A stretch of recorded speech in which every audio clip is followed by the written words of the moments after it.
Messieurs, dames, bien le bonjour, il est l'heure avec beaucoup d'avance, vous l'aurez remarqué, je vous ai vu vous agiter dans le chat, mais on se fait plaisir. Qu'est-ce que tu veux que je te dise? Je suis plein gas aujourd'hui. Alors il y a du rab, on va pas s'en plaindre, non mais...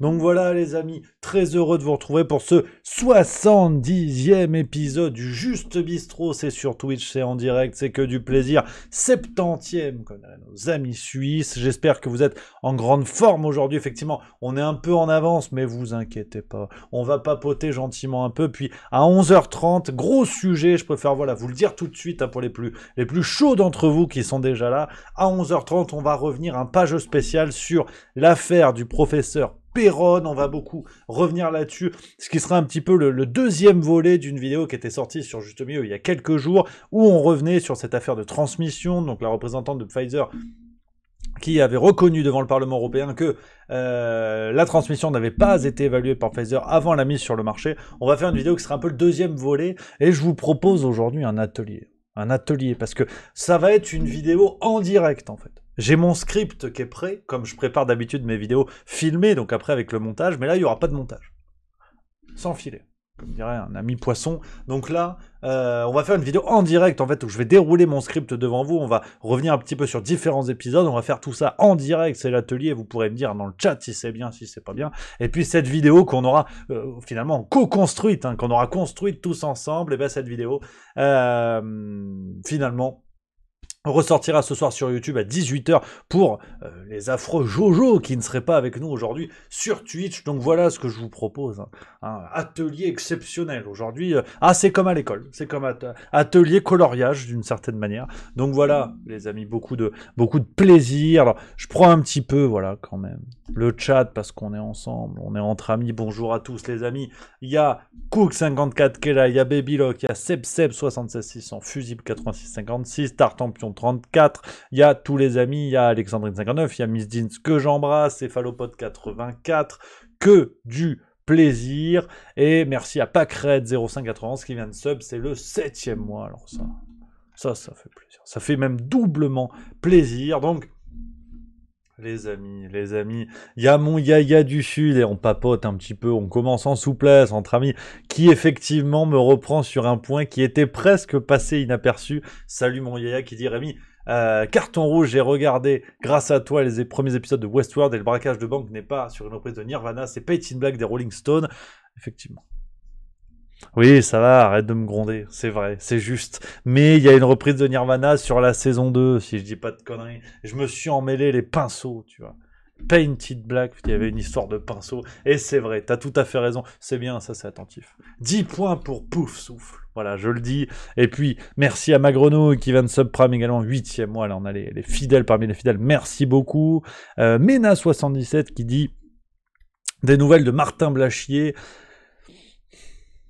Pas impossible qu'il y ait un nouvel épisode en préparation. T'imagines bien que je surveille. Mais là, ça fait bizarre parce qu'il passe dans les médias qu'une seule fois par semaine. Donc forcément, je peux pas faire une vidéo toutes les 2 semaines comme avant. Donc il me manque. Tu me manques, Martin. Si tu m'entends, d'où que tu es, le torse au vent.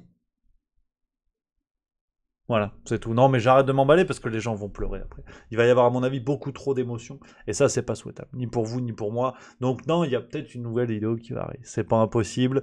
J'ai vu, ça me parle. Salut à Alain Pontieri, que j'embrasse, qui dit j'écoute en direct du TGV Lyria pour Genève. Connexion pas top. Ah oui, ça c'est le Paris-Genève. Ça c'est le train. Je le prends de temps en temps. Et ben, notamment la dernière fois pour faire TV Liberté. Ah, c'est à Paris que ça se passe. Donc j'étais dans le train. Et bientôt je serai dans le Flixbus. Ne ratez pas hein, mon spectacle dans le Flixbus. Hein. Je vais prendre le bus direction Barcelone. Ouais, je repars en vacances. Ouais, c'est vrai, ça, je suis pas très original. Non, mais je vous le dis, vous vous en foutez sûrement, mais je suis en train d'organiser des vacances là, mi-novembre. Voilà. Non, je le dis parce que c'est important. C'est vrai qu'il y a Miss Jeans qui dit ça sent le poulpe avec Armand. Je pars dans 2 semaines, j'ai décidé je ne mange pas pendant 2 semaines. Je vais privatiser un coin de l'océan Méditerranée, là, de la mer Méditerranée, là, espèce de flaque, et je vais commander tous les poulpes existants sur cette terre. Je vais arriver amaigri, affaibli, ils me nourriront. Ça va être beaucoup de plaisir. Beaucoup de plaisir. Y a Randbard qui dit je connais un bon restaurant à volonté à Barça. Alors là, dis-moi, on va regarder ça tout de suite. On va regarder ça tout de suite, cher ami, en direct. Moi, c'est le juste bistrot, je fais ce que je veux. Oui, on va parler de sujets sérieux, mais d'abord, on se fend la gueule et on parle restaurant. Donc, si t'as le nom, tu me donnes tout de suite. J'irai. Y a pas de problème. Donc, voilà un petit peu cette affaire. Qu'est-ce que je voulais vous dire? On va parler aussi d'émotions de censure. On a du pain sur la planche et puis restez là. À la fin, on va se faire les bandes d'annonces. C'est le nouveau truc. J'aime bien ça. Il y a du cinoche. Puis attention, restez bien avec moi parce qu'il y a un film qui sort avec François Cluzet. Donc mécaniquement, je vais lui en mettre plein la gueule. Ça, c'est normal. C'est le beau jeu. Donc il y aura les bandes d'annonces. Ce sera à la fin de cette émission, mais on ne sait pas quand elle est la fin. Ah, j'ai de l'énergie. On est peut-être ensemble pour 5 heures. 5 heures de direct, je sais pas. Je sais pas. Tout est possible, hein. Tout est possible. Hein. Ah, il y a Céphalopode qui est en train de spoiler. Oui, c'est vrai que tu viens de donner le titre, mais je ne le dirai pas à l'antenne. Voilà. Suspense. Suspensio. Je commence à m'entraîner pour l'espagnol. Je sais. Ah, c'est fou, tu vois. Je suis déjà là-bas, quelque part. Je suis déjà quelque part. Je suis en Catalogne. Je suis catalan, quelque part. Je vais aller au Brewdog, un bar Brewdog, en haut de la Plaza de Catalunya, si jamais ça vous intéresse. Ouais. Non, ça va être complètement fou, mais pour l'instant, faut bosser. Y a mon Matt Lezette que j'embrasse qui dit salut Rémi, tu es de plus en plus en avance, on loupe plein de trucs, mais t'inquiète pas, camarade. T'inquiète pas. Si je commence plus tôt, c'est pour papoter, c'est pour l'échauffement. Voilà. J'attends 12h30 pour commencer à envoyer du lourd. J'attends 11h30, pardon, pour commencer à envoyer du lourd. Comme je vous l'ai dit, un projet exceptionnel, vidéo en direct. On va enregistrer une vidéo en direct ensemble. Et ça va être quelque chose. Puis pendant ce temps, n'hésitez pas à vous foutre de ma gueule. Hein, ce que fait par exemple Yodou. Ou Yodoubs, je sais pas comment on dit. On risque rien, ton estomac va prendre le dessus à 12h30, c'est fini. Oh, on se moque, c'est pas sympa. Ça. Oui, je suis un glouton. C'est vrai, oui, je suis un gourmand. Ça, c'est vrai. Un esthète de l'apéro. Voilà. Hein, un sculpteur de plaisir quand il est l'heure de poser l'assiette sur la table. Qu'est-ce que tu veux que je te dise? Mais bon, on se fait plaisir. Alors, on me donne une adresse. C'est officiel. Hein. Le Wok d'AOC du côté de Barcelone. Ah ouais, mais attends, camarade. Un buffet illimité chinois à Barcelone. C'est mignon comme tout, mais je préfère aller m'envoyer 8 kilos de poulpe. Hein. Ah ouais, non, attends, il y a des escargots. Non, parce que c'est-à-dire que moi, faut pas me chauffer avec ce genre de choses. À un moment donné, je peux faire ça pendant 8 heures. Vous me conseillez des restos, moi je regarde. Tu vois, là, je suis actuellement sur l'internet, en train de regarder le restaurant. Donc on va regarder la rue. Ah, mais oui, je connais, je suis déjà passé par là. Ah ouais, je connais. Oui, au plus loin, il y a le gros marché aux livres, si je dis pas de conneries. Ça me dit quelque chose. Ouais, je connais. Ah mais non, je suis cause, c'est les... Si, c'est ça. Si, c'est ça, je connais. Ah, c'est quelque chose. Fais voir un peu les photos là. Ouais, mais c'est un restaurant japonais. Ah, c'est sûrement très bon, mais on est à Barcelone, camarade. Moi, je vais m'envoyer 8 kilos de poulpe, terminé, bonsoir. Rideau. Ah, c'est vrai que ça a l'air bon. Oh, putain. Oh, merde, j'ai faim, ça y est. Ouais, mais quelle idée de regarder ça. Vous êtes fou ou quoi? Vous êtes complètement fou. Ouais, j'ai faim là. Merde. Ah, à la soupe carotte coco à midi, ça va être quelque chose. Oh là là là là. Ah ouais, non, mais oh là là là là là. Faut pas me. Oh là là, c'est du poulpe ça. Oh là là, pardi. Non, mais faut pas, je coupe. Ah, stop, fermez l'onglet. Ah non, c'est pas possible. Pourquoi vous me montrez ça aussi? C'est pas sympa de faire ça. Non, parce que vous le savez, après, c'est plus que je salive, c'est que. C'est une vague de surf artificielle dans ma bouche là. Oh. Ah, ça y est, ben on arrête. Je parle plus, j'ai faim. Voilà. Félicitations, hein. Bravo. Alors en plus, j'ai rien pris à manger là pendant l'émission là. J'ai rien à graille. Terrible. Vous êtes vraiment méchant avec moi. Parce que pendant 2 semaines, ça va être la longue traversée du désert. Je vous le dis, je bouffe plus rien. C'est terminé. Soupe le midi, salade le soir. Je vais arriver à Barcelone taillé comme jamais. Je vais être je vais me bagarrer en fait. Je le dis, j'ai plus peur. Ah non, ça va être quelque chose. Alors. Revenons à nos moutons. To come back to our ships. Il y a, je l'ai perdu, bougez pas. Fléau93 qui nous dit tu as vu la série Andor? Non, j'ai pas encore vu ça. Et j'ai même pas encore vu la série sur Obi-Wan Kenobi. Les nouvelles séries Star Wars de Disney. Faut que je regarde. Faut que je regarde. C'est vrai, c'est vrai. J'avoue. Je vais essayer de faire ça. Alors, il y a Fusible8656 qui dit tu as rien raté. Ah, j'aimerais bien quand même. En amoureux de Star Wars, j'aimerais bien. Mandalorian, c'était sympa. Mais, mais c'était assez répétitif. Il y avait un côté jeu vidéo, en fait, où à chaque épisode, il y avait une épreuve toujours plus compliquée que celle d'avant. Et bon, bah, t'avais l'espèce de mini Yoda, là. Bon, c'est vrai qu'il est pas vif. Hein. Qui est pas vif quand même. Hein. Mais à chaque fois, il arrive, il te tend la main. Il n'y a plus de problème. Voilà. J'ai trouvé ça un peu tristouné quand même. Donc, voilà un petit peu pour ça, mais non, en tout cas, j'ai pas regardé. Obi-Wan à voir vraiment. C'est Alexandrine59 qui dit ça. Ah, je vais le faire, je vous ferai un petit retour. La série Dark, alors ça, c'est pas Netflix. J'ai vu passer, mais je suis un nul en série, les amis. Je vous parle de Westworld parce que c'est peut-être la seule que j'ai vue en entier. Donc, ouais, non, j'ai Dark, ça me dit quelque chose, mais j'ai pas vu. J'ai pas vu. On me dit, il y a Fusible 8656, j'étais amoureux aussi. Rogue One et The Mandalorian, c'est tout ce qu'ils ont fait de bien. Ça, je suis d'accord. Rogue One, c'est vraiment visuellement un des meilleurs Star Wars. Et c'est pas évident de tenir en haleine parce que si t'as vu Star Wars, tu sais exactement comment ça va finir. Tu vois. Et ils arrivent à te tenir en haleine. Il y a un côté motion de censure de la NUPES, tu vois. Tu connais le scénario, mais le spectacle valait le coup. Hein. On va y revenir. Petite transition. Merci à Badger Killer. Ça fait plaisir. Qui vient. Ça, c'est putain. Ça, c'est de l'humanisme. Ça, c'est de l'humanisme. Et ça, j'ai envie que tout le monde applaudisse dans le chat. On va dire bravo en majuscule parce que il y a l'ami Silpanam75 qui a dit ouais, la tuile, je peux pas voir les replays sur Twitch parce que je suis pas abonné. Et là, Badger Killer, qu'est-ce qu'il s'est dit? Il a offert un abonnement. Comme ça, l'ami Silpanam75, il peut voir les replays. Putain, c'est beau ça. Ça, moi je dis, putain, c'est que de l'amour. Moi je pense qu'à un moment donné, putain, tu vois, faut. Au départ, je suis un humaniste. Et là, putain, ce qui se passe en fait sur ce chat, c'est beaucoup de plaisir, avant tout. Et voilà quoi. Moi j'ai envie de dire bravo. J'ai envie de dire Badger Killer, bah putain, t'es un humaniste. T'es un humaniste aussi. Et ça me parle. Ça me parle au cœur. Parce que moi j'ai un grand cœur, et pas que. Voilà, c'est important. Ouais, quand je suis heureux, je parle en Patrick Sébastien. Ça surprend au départ. Hein. Surtout dans certains contextes. Les tenues vestimentaires se font denrées rares, mais c'est pas le sujet. Et c'est vrai que quand je suis heureux, je suis Patrick Sébastien. Et là, vous m'avez rendu heureux. Donc, merci Badger Killer, on dit bravo, merci. T'es un taulier, t'es le meilleur.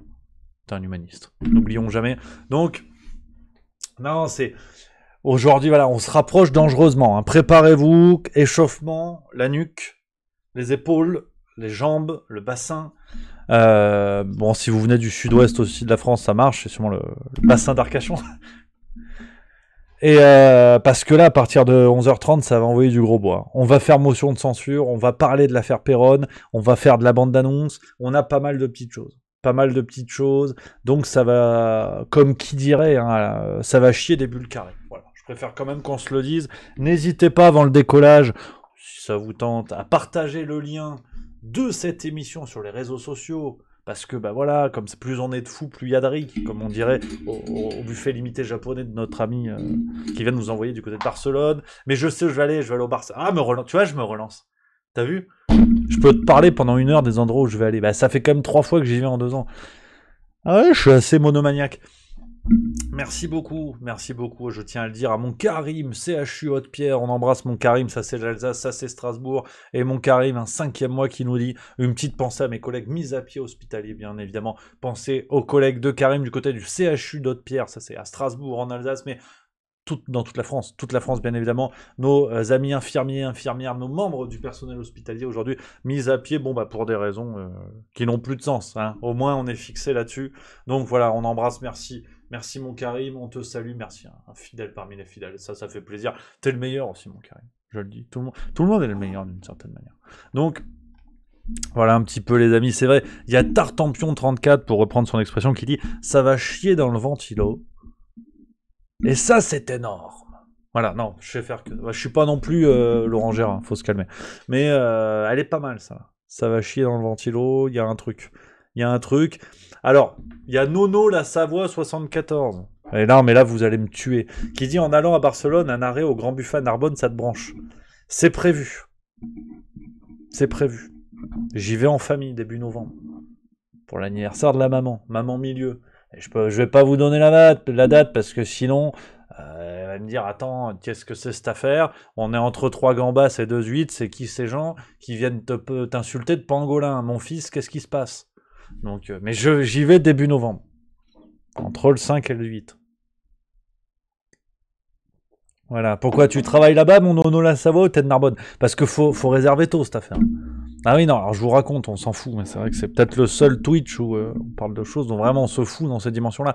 Mais l'anniversaire de Maman Milieu, on est sur du mi-septembre. On y va, on va au resto en novembre, quoi. Début novembre. Mais bon, c'est le problème des grands buffets de Narbonne. Oh, c'est incroyable, cette affaire. Putain. Je sais pas si vous... Ah, je vous montre. Tant pis, je suis suicidaire aujourd'hui. J'en ai plus rien à foutre, je vous montre. Parce que je sais que je vais y aller. Quelque part, je suis déjà là-bas un petit peu. Regarde, je vais vous montrer. Si vous connaissez pas, en fait, donc c'est un restaurant qui a un paquet d'années maintenant, qui est du côté de Narbonne, à l'entrée de Narbonne. Et l'idée du bazar, c'est alors un buffet, un grand buffet comme on connaît aujourd'hui avec les buffets chinois qu'il y a de partout, plus ou moins bons d'ailleurs, c'est pas forcément le problème. Mais Narbonne, ça fait un paquet d'années qu'ils sont là-bas. Et mais l'idée, c'est Gargantua en fait. Clairement, c'est tu prends un livre de Rabelais, notamment il me semble que c'est le troisième tiers, si je dis pas de bêtises. Avec Rabelais, on est dans un livre de Rabelais. C'est sublime. Regarde. Je vous montre des photos.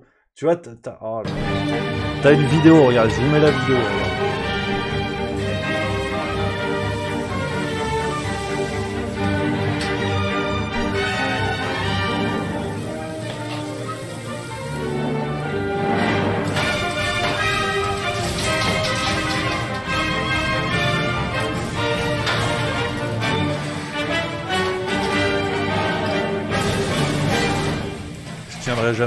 Je tiendrai jamais aujourd'hui. Je préfère vous le dire tout de suite. Par contre, j'aimerais qu'on se pose 5 minutes, les amis, là-dessus. On est sur Twitch en direct. Je suis en train de vous parler des grands buffets de Narbonne. Si quelqu'un cherchait de la cohérence ici, faudra repasser. Non, mais je vous parle parce que c'est ma passion aussi. Hein. Mais donc l'idée, c'est ça, tu vois. Et ça, c'est le coin rôtisserie. Ils ont un coin rôtisserie. Tu demandes ce que tu veux. Regarde ça. Ça, c'est les desserts, pardi. Oh là là. Ouais, non, mais c'est incroyable. Ça, c'est un monsieur qui a filmé son assiette. Mon avis, la thématique, on est sur du fruit de mer. Et ça, c'est bon. Saumon fumé, blinis, de la moule, de l'huître. Ça vient du coin, en plus. Ça vient du coin, c'est les tantos. C'est du fruit de mer de là-bas. C'est beaucoup plus iodé, mais ça, c'est bon. Ils ont le record du monde du plus grand plateau de fromage au monde. T'en as plus de 200 ou 300 ou un truc comme ça. C'est énormissime. C'est énormissime. Ça, c'est les desserts. Ça, c'est aussi les desserts. Avec la... Ça, c'est l'entrée. Alors, début novembre, quand je vais franchir ça, plus personne ne me parle. C'est terminé derrière. Regarde ça. Ça, c'est de l'écrevisse. Ça, c'est la rôtisserie dont je vous parlais. Ah ouais, non, mais c'est...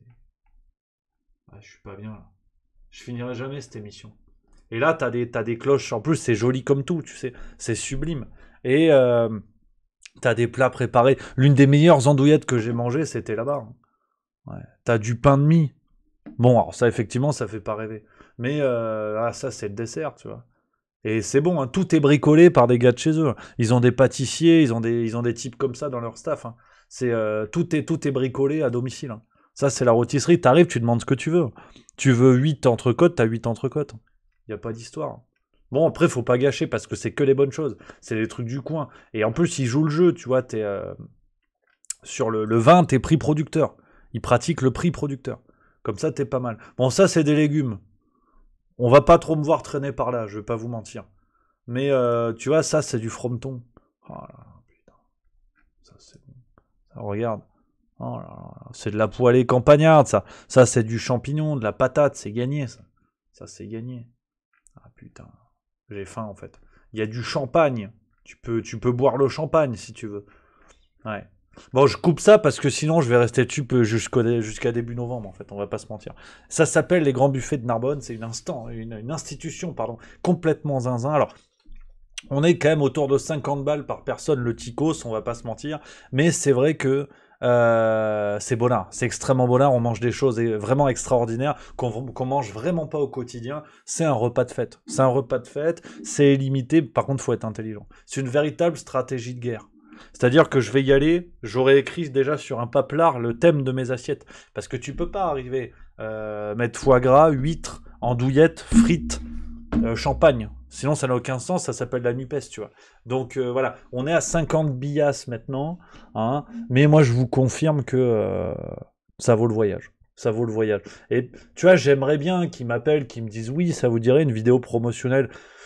Bien sûr, mais par professionnalisme, je propose qu'on fasse ça sur 3 semaines pour vraiment bien s'imprégner de l'univers. Donc on fera repas midi soir pendant 3 semaines. On sera sûr de mettre en avant. Non, malheureusement, ils n'ont pas besoin de moi en vérité. C'est une véritable institution. Ils ont une vidéo de Galabru sur leur site. Ça, je peux peut-être vous montrer. Bon, après, on va parler du boulot. Il est 11h31, là, donc il faut arrêter. Faut que je vous montre la vidéo. Quand t'as Galabru qui parle de cet endroit, de toute façon, tu sais que c'est un bon endroit. Regardez, je vous montre. Je vous montre, après on bosse. Hein. Allez, après on arrête parce que de toute façon, je vais faire une crise d'hypoglycémie. Regarde-moi bien France, hein. Ce fusil, c'est un vieux fusil, hein. Il a tué les sangliers plus gros que toi, tu vois. Allez, rentre chez toi, salaud! Vous savez, quand on va dans un pays, on vous dit, faut voir ça, faut aller à ce restaurant, aller plutôt à cet hôtel, etc., quoi. Et là, ce restaurant fait partie des choses dont on parle avant d'y aller, quoi. On s'est attablé, là, et alors, on vous dit que vous pouvez commander tout ce que vous voulez. C'est quand même assez extraordinaire, hein. Je me rappelle, même, notre copain a demandé 2 ou 3 fois des huîtres. On se dit quand même, il est culotté. Mais non, puisqu'on vous donne ça, c'est... J'ai jamais rencontré ça. Là, c'est assez exceptionnel. Et comme ambiance, et comme atmosphère, et comme... Ah oui, et puis comme nourriture, pas même, parce que on vous gave. Moi, j'ai cru que notre camarade, là, Baudraco, allait crever. C'est très bon, c'est très agréable. On a passé un excellent moment. Je pense qu'il n'y a pas d'autres restaurants en France comme ça. Je crois que c'est assez exceptionnel, quoi. Je suis pas bien, là. Ah, un grand buffet comme ça, c'est unique, ça. Et tu vois, c'est même reconnu par des chefs, cette affaire-là. C'est Gilles Goujon, tu vois. Celle-ci, c'était la plus petite. Ah non, mais j'arrête de regarder ça. Ah, c'était bien. Ah, les grands buffets. Ah, il y a aussi Galabru, ouais. J'ai une petite collection d'imitations. Je suis pas le dernier pour faire rire à la galerie. Pour aller décrocher le rire. Non, j'ai faim. C'est terrible. Je vais peut-être faire un appel brancard, là, si Edouard peut me descendre à manger, parce que j'en peux plus. Quelle idée de regarder ça, mais quelle idée, mon Dieu. Bref, vous êtes bien détendus? On peut y aller? Hein? Parce qu'on va y aller maintenant. On va y aller. Ah, c'était bien. Ah oui, faut détendre encore. Faut encore un petit peu détendre parce que je vous sens un peu tendu. Et avec ce qui arrive, on va perdre du monde. On va perdre du monde et hors de question de faire un tri. On vit ensemble, on meurt ensemble. Parce que c'est vrai que on va y aller. Hein. Je pense qu'on va y aller, les amis. Aujourd'hui, du pain sur la planche. Et on va commencer en douceur. Merci à Aléous qui vient de Subprime. Ça, c'est sympa. Ça fait plaisir. Ça, c'est tout à fait sympatoche. Et oui, on va y aller pleine bille parce que hier, vous avez suivi ce véritable feuilleton. Hein. Oh, feuilleté. Oh, des feuilletés. Putain, tu vois, le cerveau est piraté. Le véritable feuilleton autour de la motion de censure. Alors, vous le savez, je radote un petit peu, mais je vous mets quand même le contexte du côté de juste milieu. Bon, je radote depuis un paquet de temps pour tenter de défendre ma vue sur les choses, qui est que l'Assemblée est désormais un véritable théâtre. On en parlait au Juste Bistrot la semaine dernière.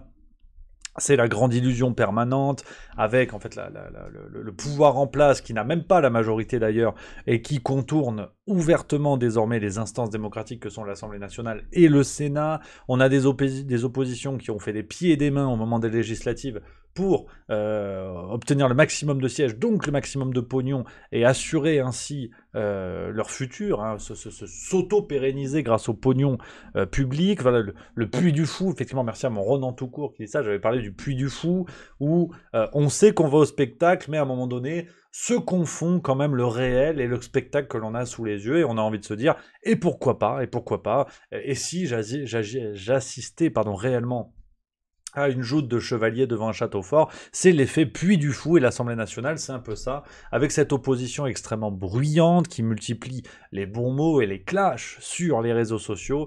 À un moment donné, on a envie d'y croire, on a envie de se dire, et si c'était vrai finalement, et si et si, comment dire, cette opposition était une réelle opposition, ce qui malheureusement n'est pas le cas. Donc, y a Clerma19 qui dit « On te demande pas de défendre ta vue, mais montrer objectivement les situations. » Cher Clerma, difficile de montrer objectivement une situation. On a forcément un parti pris. C'est aussi ça la ligne juste milieu, c'est que je préfère assumer mes partis pris que de faire semblant d'être objectif, car l'objectivité quand on parle d'actualité est presque impossible à tenir. Selon que l'on va montrer telle ou telle actualité, il y a forcément un choix qui est fait, donc un choix subjectif. Il y a une forme de discrimination, c'est-à-dire qu'on fait un choix. Donc j'ai aucun problème à dire que je défends ma vue, et ça a été le cas, en tout cas sur cette assemblée, puis du fou, et très clairement...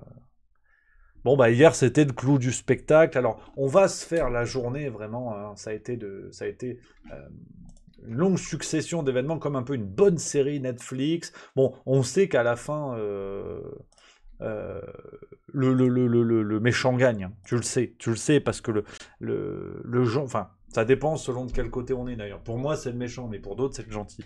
Tu sais que le gentil ou le méchant va gagner, et c'est ce qui s'est passé, parce que 3 motions de censure devaient être déposées la même journée face aux différents recours qu'il y a eu au 49.3 la semaine dernière, donc 2 recours sur le projet de finances 2023, sur la réforme de l'assurance maladie, et donc forcément il y a eu des motions de censure RN et NUPES qu'on a posé une deuxième aussi sur la deuxième utilisation du 49.3. Merci à Koukomi qui vient de sub, voilà, avec 3 mois d'avance, merci beaucoup camarades. Donc on savait que le spectacle allait devoir prendre fin avec ces oppositions qui n'en ont jamais réellement été. Et hier, on a eu, alors je vous raconte, 16h35 en pleine Assemblée nationale, la surprise de Marine Le Pen qui dit que le RN votera la motion de censure de la NUPES pour rebondissement. Censure, je le dis, censure présentée en des termes acceptables de l'autre côté de l'hémicycle. Je vous mets la séquence depuis le début. Une motion de censure ne relève pas pour nous d'un jeu politique, ni même d'une sorte d'exercice imposé.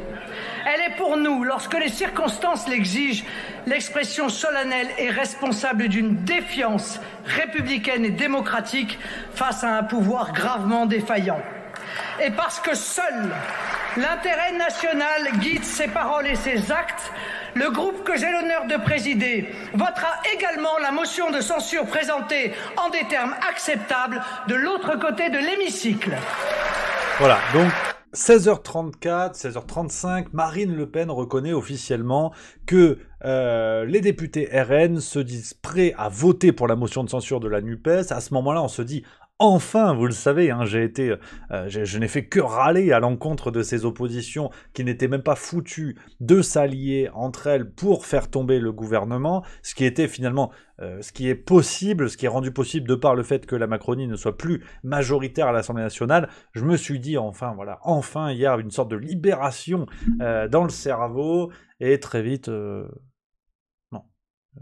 j'ai refait la gueule parce que tout s'est enchaîné à un rythme assez zinzin. On a vu notamment une réaction de Raquel Garrido, donc ce qui montre à quel point, en fait,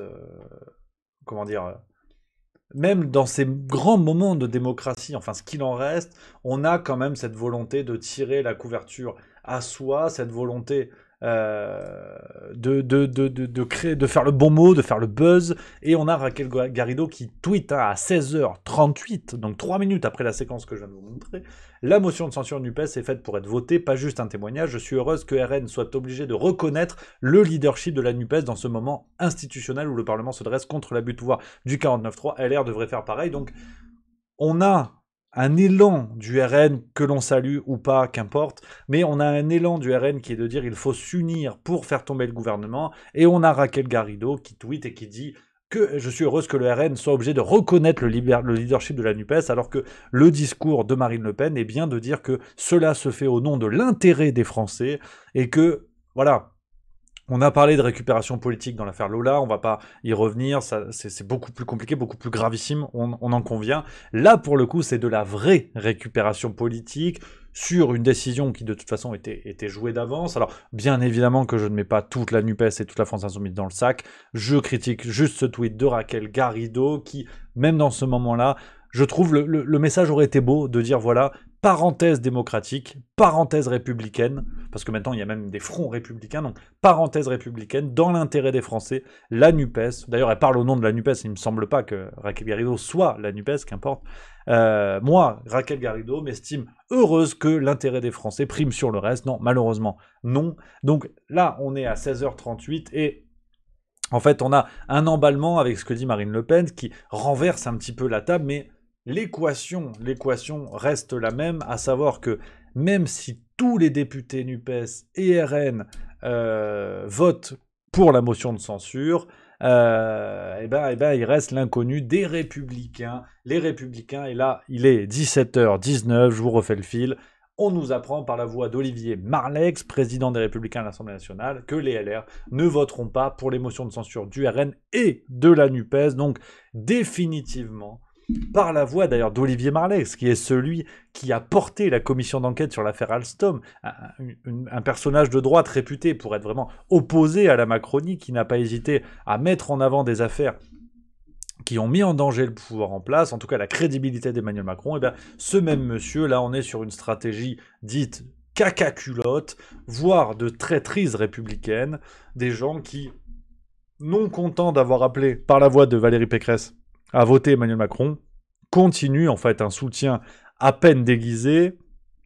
D'ailleurs, ça fait penser, et c'est Ichigo Bankai 38 dans le chat qui le dit, ça fait penser à l'interview de Nicolas Sarkozy dans le journal du dimanche, de ce dimanche du 23 octobre, Nicolas Sarkozy qui disait que il soutenait Emmanuel Macron, il l'a soutenu en 2022, il le referait encore aujourd'hui, et que finalement, il incite Emmanuel Macron à franchir le Rubicon, pour reprendre ses termes, et à assumer une politique de droite. Donc on voit désormais que les digues ont définitivement sauté entre les Républicains et la Macronie. Pourquoi je vous dis ça? Parce que c'est vrai que c'est un argument que tout le monde se renvoie à la gueule dès qu'une décision est prise qui pourrait aller un petit peu en faveur du pouvoir en place. Tout le monde se renvoie à la gueule. Ah, vous êtes des suppôts de la Macronie. Rappelez-vous quand il y avait eu notamment les élections au poste de président de la commission des finances ou autre, selon si c'était la NUPES ou le RN, tout le monde se renvoyait à la gueule, dire ouais, mais de toute façon vous êtes proche de la Macronie. C'est un peu le c'est un peu l'attaque facile. Merci à Charlène 3333 qui vient de sub. Merci beaucoup, ma Charlène. Et donc, on voit que là, c'était l'attaque facile. En revanche, maintenant, quand on voit que les Républicains avaient la possibilité de faire basculer cette motion de censure, de la faire être acceptée, que le gouvernement allait être dissolu, donc dissolution de l'Assemblée nationale avec de nouvelles élections législatives. Effectivement, il y a Mireille Laquinze qui dit ça dans le chat, c'est tout à fait juste. Les LR savaient qu'en votant la motion de censure, dissolution de l'Assemblée, qu'ils ne gagneraient jamais autant de sièges qu'en juin. C'est tout à fait juste, en tout cas, je suis absolument d'accord. On voit que les intérêts politiques, de toute façon, priment sur le reste. Et puis, quelle plus belle conclusion de l'histoire que cet aveu des Républicains qui tortille du cul, pour être tout à fait cru avec vous, qui tortille du cul lorsqu'il s'agit de défendre l'intérêt des Français et de voter une motion de censure. En revanche, lorsqu'il y a un chien et des électeurs morts qui votent à leur primaire, il n'y a aucun problème.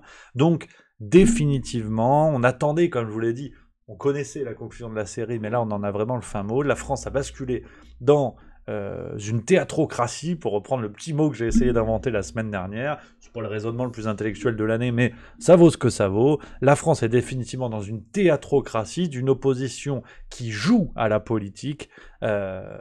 Donc c'est clair, c'est net. Saluons le geste de Marine Le Pen, saluons, à part Raquel Garrido, il me semble que c'est à peu près la seule exception qui a réagi là-dessus, sur le fait que Marine Le Pen ait appelé, enfin, ait dit que les députés RN voteraient pour la motion de censure de NUPES. Il me semble que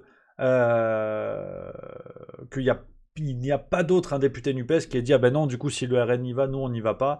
Voilà, je trouve que il y a un beau jeu dans ce qu'a fait Marine Le Pen, ce qui est un mouvement quand même que beaucoup de citoyens appellent de leur vœu depuis plusieurs mois. Donc mais bon, ça arrive, donc il fallait quand même le dire. Alors forcément maintenant on a des journalistes et des politiciens, à savoir Aurore Berger par exemple, qui ont pointé du doigt le fait que, comme le RN appelle à soutenir la motion de censure de la NUPES, ben en fait c'est pareil, voilà. Donc raisonnement politique d'un bulot cuit, et très cuit. Je vous mets quand même la séquence de Aurore Berger, ça c'était aussi hier, il est 17h12 à ce moment. Quelle autre réponse les oppositions ont-elles apportée? Celle de l'incohérence. Ou plutôt si, un seul arbitre de votre cohérence, des alliances de circonstances dont l'unique but est de faire chuter le gouvernement et la seule majorité existante dans cet hémicycle, la majorité présidentielle. Alors, il n'y a en vérité que deux options. Soit vous êtes une majorité, et alors dites aux Français que vous portez le même projet, dites aux Français que vos options politiques sont équivalentes, que tous ici, vous feriez une grande coalition de l'extrême droite à l'extrême gauche, de la gauche de gouvernement à la droite républicaine. Dites aux Français que vous seriez prêts à gouverner ensemble dans un même gouvernement. Voilà. Voilà, donc Aurore Berger, bon, je crois qu'il n'y a pas beaucoup plus à commenter, hein, Aurore Berger, voilà, fin de la blague. Donc, automatiquement, là, la Macronie se frotte les mains aujourd'hui, c'est assez définitif, parce que, très clairement, ils vont pas faire une motion de censure tous les 15 jours. Il reste encore la possibilité de la destitution d'Emmanuel Macron via l'article 68 de la Constitution, qu'on va regarder ensemble, parce que c'est vrai qu'on en parle beaucoup, mais il faut quand même le rappeler. Donc on est sur Wikipédia, mais ça fait quand même plaisir. Le président de la République n'est responsable. C'est l'article depuis 2017 que je vais vous lire. Il y a une sorte de mise à jour. Le président de la République ne peut être destitué qu'en cas de manquement à ses devoirs manifestement incompatibles avec l'exercice de son mandat. La destitution est prononcée par le Parlement constitué en haute cour. La proposition de réunion de la haute cour adoptée par une des assemblées du Parlement est aussitôt transmise à l'autre qui se prononce dans les 15 jours. La haute cour est présidée par le président de l'Assemblée nationale. Elle statue dans un délai d'un mois à bulletin secret sur la destitution. Sa décision est d'effet immédiat. Les décisions prises en application du présent article sont à la majorité des 2/3 des membres composant l'Assemblée concernée ou la haute cour. Toute délégation de vote est interdite. Seuls sont recensés les votes favorables à la proposition de réunion de la haute cour ou à la destitution. Donc, on voit que c'est peut-être le dernier recours aujourd'hui en France de faire appliquer une forme de démocratie. Maintenant, nuançons les propos, parce que c'est vrai que bon, chez Juste Milieu, je crois qu'on est à peu près d'accord sur le fait que voilà, ce qui se passe aujourd'hui en France pose de plus en plus problème. Maintenant, Emmanuel Macron a été réélu. On en revient toujours au même point. Alors c'est vrai qu'on pourrait se faire des câlins et rester tous ensemble et se dire on a raison et Emmanuel Macron doit être destitué. Maintenant, posons-nous la question quand même acceptons l'idée de ne pas être majoritaire. Il y a Montbignat dans le chat qui dit Rémi, il y a une autre possibilité, le soulèvement du peuple. Oui, mais encore faut-il que le peuple soit d'accord. Et je pense que c'est un raisonnement, alors, c'est mon petit raisonnement, on papote là-dessus, que l'on pourrait juger fataliste. Mais au contraire, je pense sincèrement que l'évolution de la société doit passer par là, que tous, chacun de son côté, acceptent aussi qu'il n'est pas majoritaire. Je pense qu'il y a des macronistes dans le pays, comme nous, qui sont réunis, qui se disent non, mais on a raison, on est les meilleurs. Peut-être que Emmanuel Macron fait une bonne politique, d'où l'intérêt de regarder factuellement ce qu'il en est. Et tu vois, j'ai mis de la nuance, tu vois. Mais quand je vois toutes les affaires, oui, je suis certain en fait que la question va au-delà de l'aspect politique du débat, c'est-à-dire est-ce qu'on est pour ou contre la politique d'Emmanuel Macron. Je crois que les affaires qui gravitent autour de la Macronie, que ce soit Éric Dupond-Moretti mis en examen, donc ministre de la Justice, qui d'ailleurs est venu s'en expliquer. Alors ça aussi, faut en reparler 30 secondes, parce que Éric Dupond-Moretti a été questionné là-dessus par l'ami, comment qu'il s'appelle, Cohen sur France 5, je veux pas écorcher son prénom, l'ami Patrick Cohen, et Éric Dupond-Moretti a fait une réponse de Éric Dupond-Moretti, le fait d'être mis en examen, voilà ce qu'il en dit. Voilà, j'ai beaucoup de choses à dire. Maintenant, je vais répondre totalement à votre question. Je n'ai jamais été, de par cette mise en examen et de par le renvoi qui était prévisible, il y a des mois que je dis que c'était prévisible, je n'ai jamais été en travail dans mon travail de ministre. J'ai porté 27 textes au Parlement. J'ai obtenu des budgets historiques. Personne ne les a obtenus. J'ai embauché des magistrats, des greffiers, des contractuels. C'est un plan d'embauche historique. J'ai mis en place les états généraux de la justice.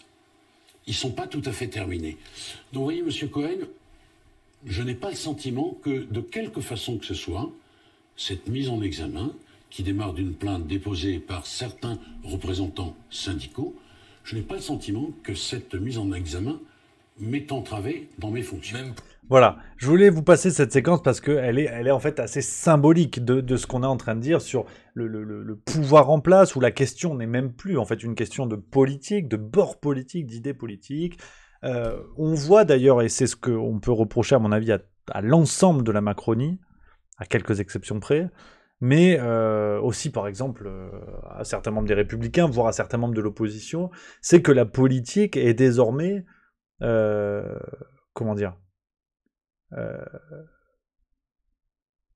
c'est compliqué à dire parce que je ne suis pas non plus tombé dans la démagogie bidon et tout ça, mais quand on a Éric Dupond-Moretti, donc ministre de la Justice, qui est mis en examen, l'éthique, la déontologie commanderait qu'il quitte son poste, avec la présomption d'innocence. On est en France, bien évidemment, et fort heureusement avec la présomption d'innocence, mais qu'il se retire, comme beaucoup l'ont fait avant lui, pour préparer sa défense, et par respect pour les Français, que dans le même temps, il ne s'occupe pas à préparer sa défense et à être ministre de la Justice, en fait, qu'il soit à 100% dans sa mission. Et donc, on se rend compte qu'on a des gens, des représentants politiques qui arrivent et qui vous expliquent, mais où est le problème? Parce que de toute façon, ça ne m'a pas empêché de faire mon métier. Donc on est au-delà du pas vu, pas pris, qui marche sur les brigands de grands chemins à l'heure du Far West ou autre. On est au-delà de ça, c'est que souvent on dit ils sont hors sol, ou ils sont ce que vous voulez, toujours des expressions un petit peu pour qualifier la chose. Mais on voit bien que on a une société qui se dessine, non pas au-dessus des lois, parce que peut-être qu'Éric Dupond-Moretti sera condamné. En même temps, il nomme des gens qui risquent d'intervenir de près ou de loin dans son procès. Donc c'est vrai que le fait de dire qu'il est au-dessus des lois, c'est pas impossible non plus. Mais effectivement, il y a Badger Killer qui dit ça dans le chat, c'est un peu la politique du « et alors » désormais. Rappelez-vous ce que disait Didier Lallemand quand il est en commission d'enquête face au Sénat suite à ce qui s'est passé au Stade de France. Il déclare devant la commission du Sénat, là encore en s'expliquant et tout ça, en disant mais quel est votre problème? Ou c'est quoi votre problème d'ailleurs? On va se remettre la séquence hein, pour bien se remémorer tout ça. Préfet de police de Paris. Donc je veux dire bon, qu'on soit bien d'accord, voilà, il a un métier le monsieur, tu vois. Regardez cette séquence.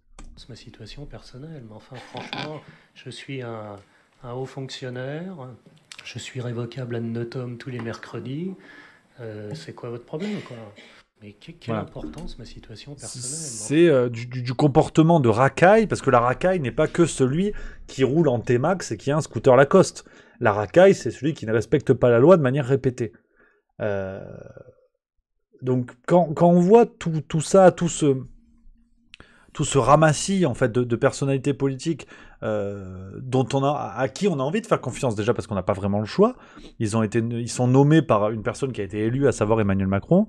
Mais cette démocratie du et alors commence de plus en plus à déranger. On fera des ponts avec le prochain sujet sur l'affaire du professeur Péronne, mais il faut malheureusement se rendre compte de ça. C'est que on est face à des gens, là encore, on a l'illusion d'opposition, l'illusion de démocratie, on a l'illusion de justice qui devient de plus en plus évidente. Comment voulez-vous, par exemple, quand on prenait la procédure de destitution du président, où il y a une intervention directe du président de l'Assemblée nationale, directement nommé par le président, enfin, où en tout cas, il y a une intervention du pouvoir en place. L'actuel président de l'Assemblée nationale est Yael Braun-Pivet, qui avant d'être nommé président de l'Assemblée nationale était dans le gouvernement d'Elisabeth Borne, donc qui était dans le gouvernement d'Emmanuel Macron. Enfin, on a une illusion de justice qui est assez claire, en fait, avec des médias qui semblent faire leur travail de temps en temps. Saluons par exemple le travail de Mediapart sur l'affaire Sarkozy, le financement libyen. Quand on a Nicolas Sarkozy qui soutient officiellement Emmanuel Macron, c'est le baiser de la mort. C'est le baiser de la mort. Faudra quand même un jour qu'on revienne sur l'affaire Sarkozy, mais qu'on y revienne de façon claire, parce que regardez ça de manière claire, sur des résumés qui peuvent être faits, c'est une affaire incroyable, une affaire terrible. Et aujourd'hui, Nicolas Sarkozy est interrogé par le journal du dimanche et il n'y a aucun problème. Et alors, quoi? Et alors? Et même si c'était vrai, qu'allez-vous faire? Vous allez les mettre en prison vous-même? C'est surtout ça. C'est surtout à ce niveau-là qu'il faut le voir. Et Éric Dupond-Moretti, c'est la même chose. C'est une illusion de justice qui est terrible et qui se manifeste parfois sur des choses. Je vois quelqu'un qui parle de François Bayrou dans le chat, qui se manifeste. Rappelez-vous la photo de François Bayrou à l'aéroport sans masque, comme ça là. Sur des chaises, tu vois, déjà dans l'attitude, c'est intéressant. Je suis pas le mentaliste, mais dans l'attitude déjà, il y a des choses à observer. La séquence de Dupond-Moretti, je fais peut-être du langage corporel à 2 balles, mais regardez quand il parle de ça, c'est son langage d'avocat. Mais sur la séquence dont on parlait, hop, elle est où? Je vais remettre le son, juste pour être sûr. C'était prévisible. Il y a des mois qui... Je n'ai jamais été en train... Regardez là-dessus, hop. Regardez là, cette séquence. Regardez-la sans le son. C'est un peu du mentalisme à la con, mais je voulais vous le montrer. Regardez-la sans le son. Regardez le langage corporel. Voilà, ce moment-là, c'est vraiment 2 secondes, c'est assez furtif, mais il y a une expression toute simple en français qui s'appelle « s'en laver les mains ». S'en foutre, d'une certaine manière. Et on est absolument là dans ce qui est un geste assez récurrent chez Éric Dupond-Moretti, notamment dans son langage corporel d'avocat, bien évidemment, oui. Il maîtrise ça mieux que beaucoup de gens, mais on a des choses qui sont assez claires. Donc, à partir d'un moment, voilà, cette illusion d'opposition, puis de justice désormais, qui semble assez claire là-dessus. Donc, les amis, on va continuer, beaucoup de plaisir. Aujourd'hui, je voulais revenir avec vous là-dessus, sur cette affaire d'opposition. Alors, dites dans le chat ce que vous en pensez, les amis. On papote, bien évidemment. On papote ensemble, c'est le plus important. Alors, je prends un petit peu des messages dans le chat avant de parler de l'affaire Péronne. Alors là aussi, ça va chier des bulles carrées. On va y aller.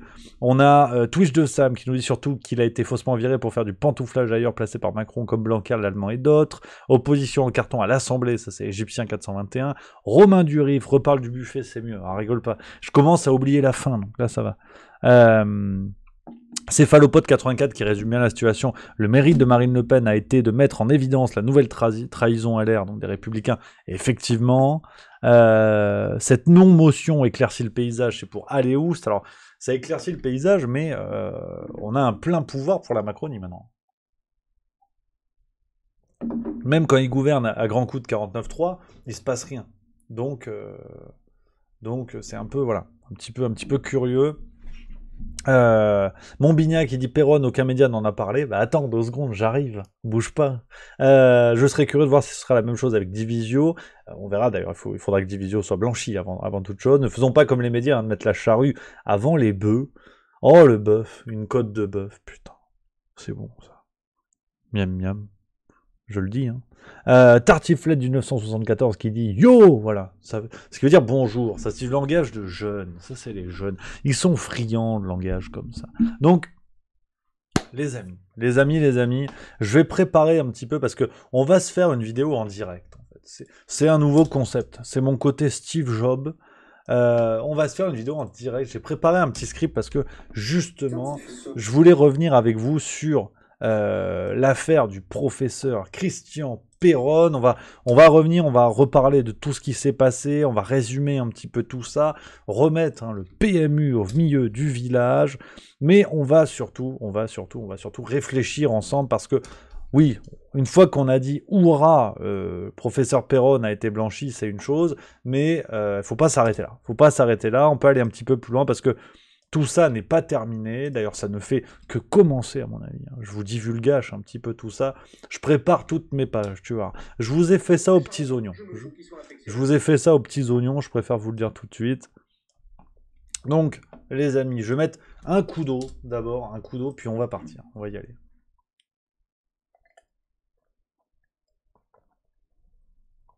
Voilà, tu vois. Non, mais l'eau, c'est bon. Déjà, il n'y a pas à chier là-dessus, on est sur une vérité. Enfin, Julien Pain doit peut-être checker cette affaire, mais normalement, c'est bon. Donc, les amis, performance exceptionnelle en direct live. Une vidéo, je voulais faire avec vous, je voulais préparer, mais on se l'a fait en direct entre amis sur Twitch. Alors, l'affaire du professeur Christian Péronne, hein, c'est fin de partie pour les charlatans. Oui, mais lesquels?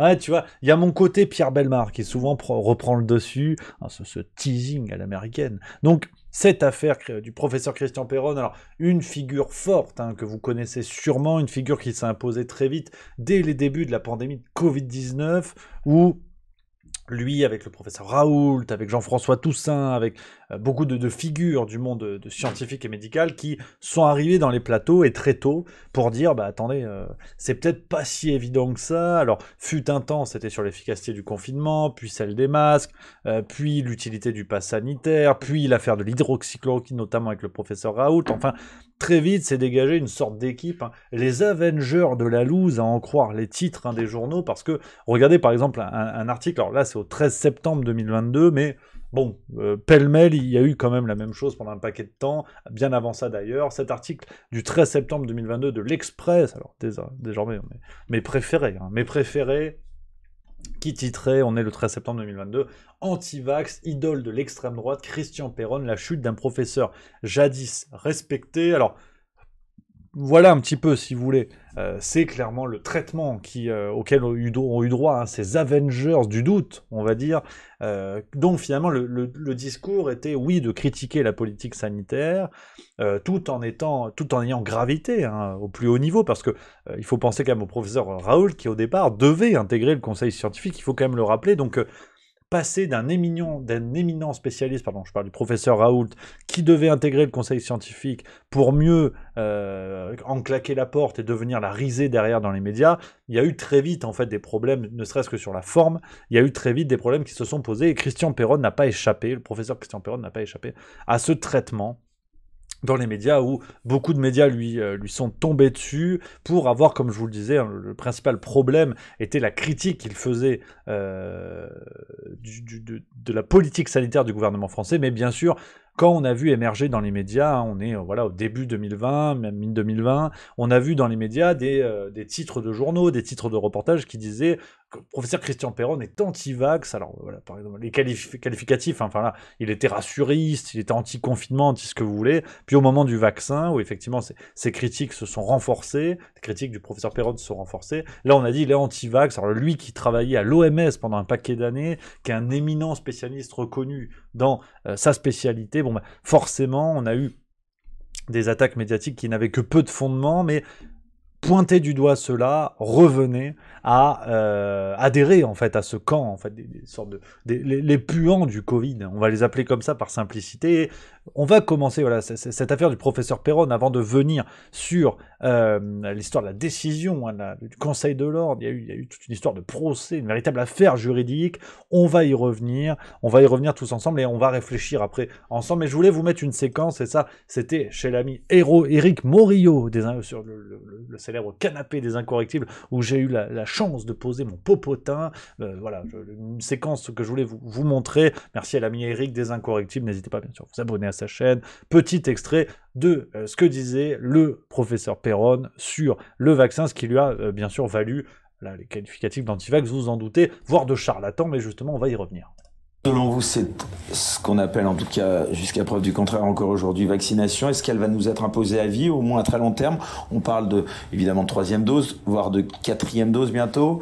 Tous les 4 mois, on va se faire vacciner. Un vaccin qui marche, on peut faire 2 doses, il faut un rappel, mais là on voit que ça marche pas, 1 dose, 2 doses, 3 doses, on va nous imposer 4, 5. Et surtout, à la limite, si vraiment ils faisaient des études sérieuses pour montrer qu'il y avait besoin de 3 doses, de 4 doses, bon, je m'inclinerais s'ils montraient que ça marchait. Déjà, les études pour les premières doses, on sait maintenant que certaines ont été frauduleuses et truquées. Bon, on le sait, les médias n'en ont pas parlé. Très bien, le ministre n'a pas changé sa politique alors qu'il s'appuie sur des études frauduleuses. Très bien. Mais alors après qu'on nous dise il en faut 3, 4, 5, 6, et Macron qui avait dit l'autre jour il en faut tous les 4 mois, ça sort d'où? Ça sort du chapeau.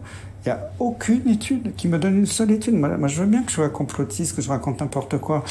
Moi, j'étais un scientifique reconnu au plus haut niveau de l'OMS. Je peux vous dire que quand à l'OMS, je présidais des séances toute la journée, il y avait plus de 1000 participants. Et l'Europe de l'OMS, c'était aussi toute l'ex-URSS, ça allait jusqu'à Vladivostok, tous les pays d'Asie centrale. Une influence. Il y avait Israël, la Turquie, c'était la grande Europe de l'OMS, qui est beaucoup plus large que l'Union européenne. Et j'ai présidé pendant des journées entières des sessions. Alors c'était en anglais, c'était avec des tas de dirigeants du monde entier.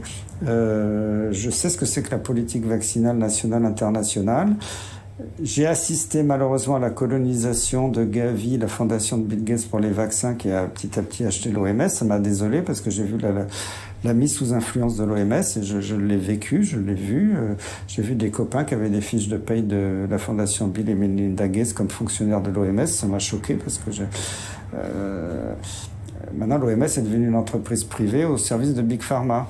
Voilà, donc c'est sûr que là, quand tu tiens ce genre de propos, ça gratte un petit peu, des propos d'ailleurs qui sont aujourd'hui sourcés, renseignés, notamment le rôle de la fondation Gavi, sans sombrer dans le complotisme absolu. On a des articles du Monde qui en parlent, qui parlent du rôle de Bill Gates dans l'expansion de la politique vaccinale mondiale, ce qui a des effets tout à fait positifs, notamment en Afrique par exemple, mais pas que des effets positifs. Et voilà, très vite, avec ce genre de propos et d'autres, le professeur Perron a été mis à l'index, comme on dit, et notamment, voilà, alors que dans le même temps, on soutenait, par exemple, pour, rappelez-vous, l'affaire de l'hydroxychloroquine, cette fameuse étude Lancet, ce qui a entraîné le Lancet Gate, une étude complètement bidonnée qui avait été soutenue, qui a fait qu'Olivier Véran, ministre de la Santé en France, retire l'hydroxychloroquine des études qui étaient alors en cours de réalisation. Donc on a eu une fraude à l'échelle mondiale dans l'un des plus grands journaux scientifiques. On n'est jamais revenu là-dessus, mais de fil en aiguille, en tout cas, le professeur Perron, lui, était convoqué par le Conseil de l'Ordre des médecins qui a porté plainte contre lui. Et là,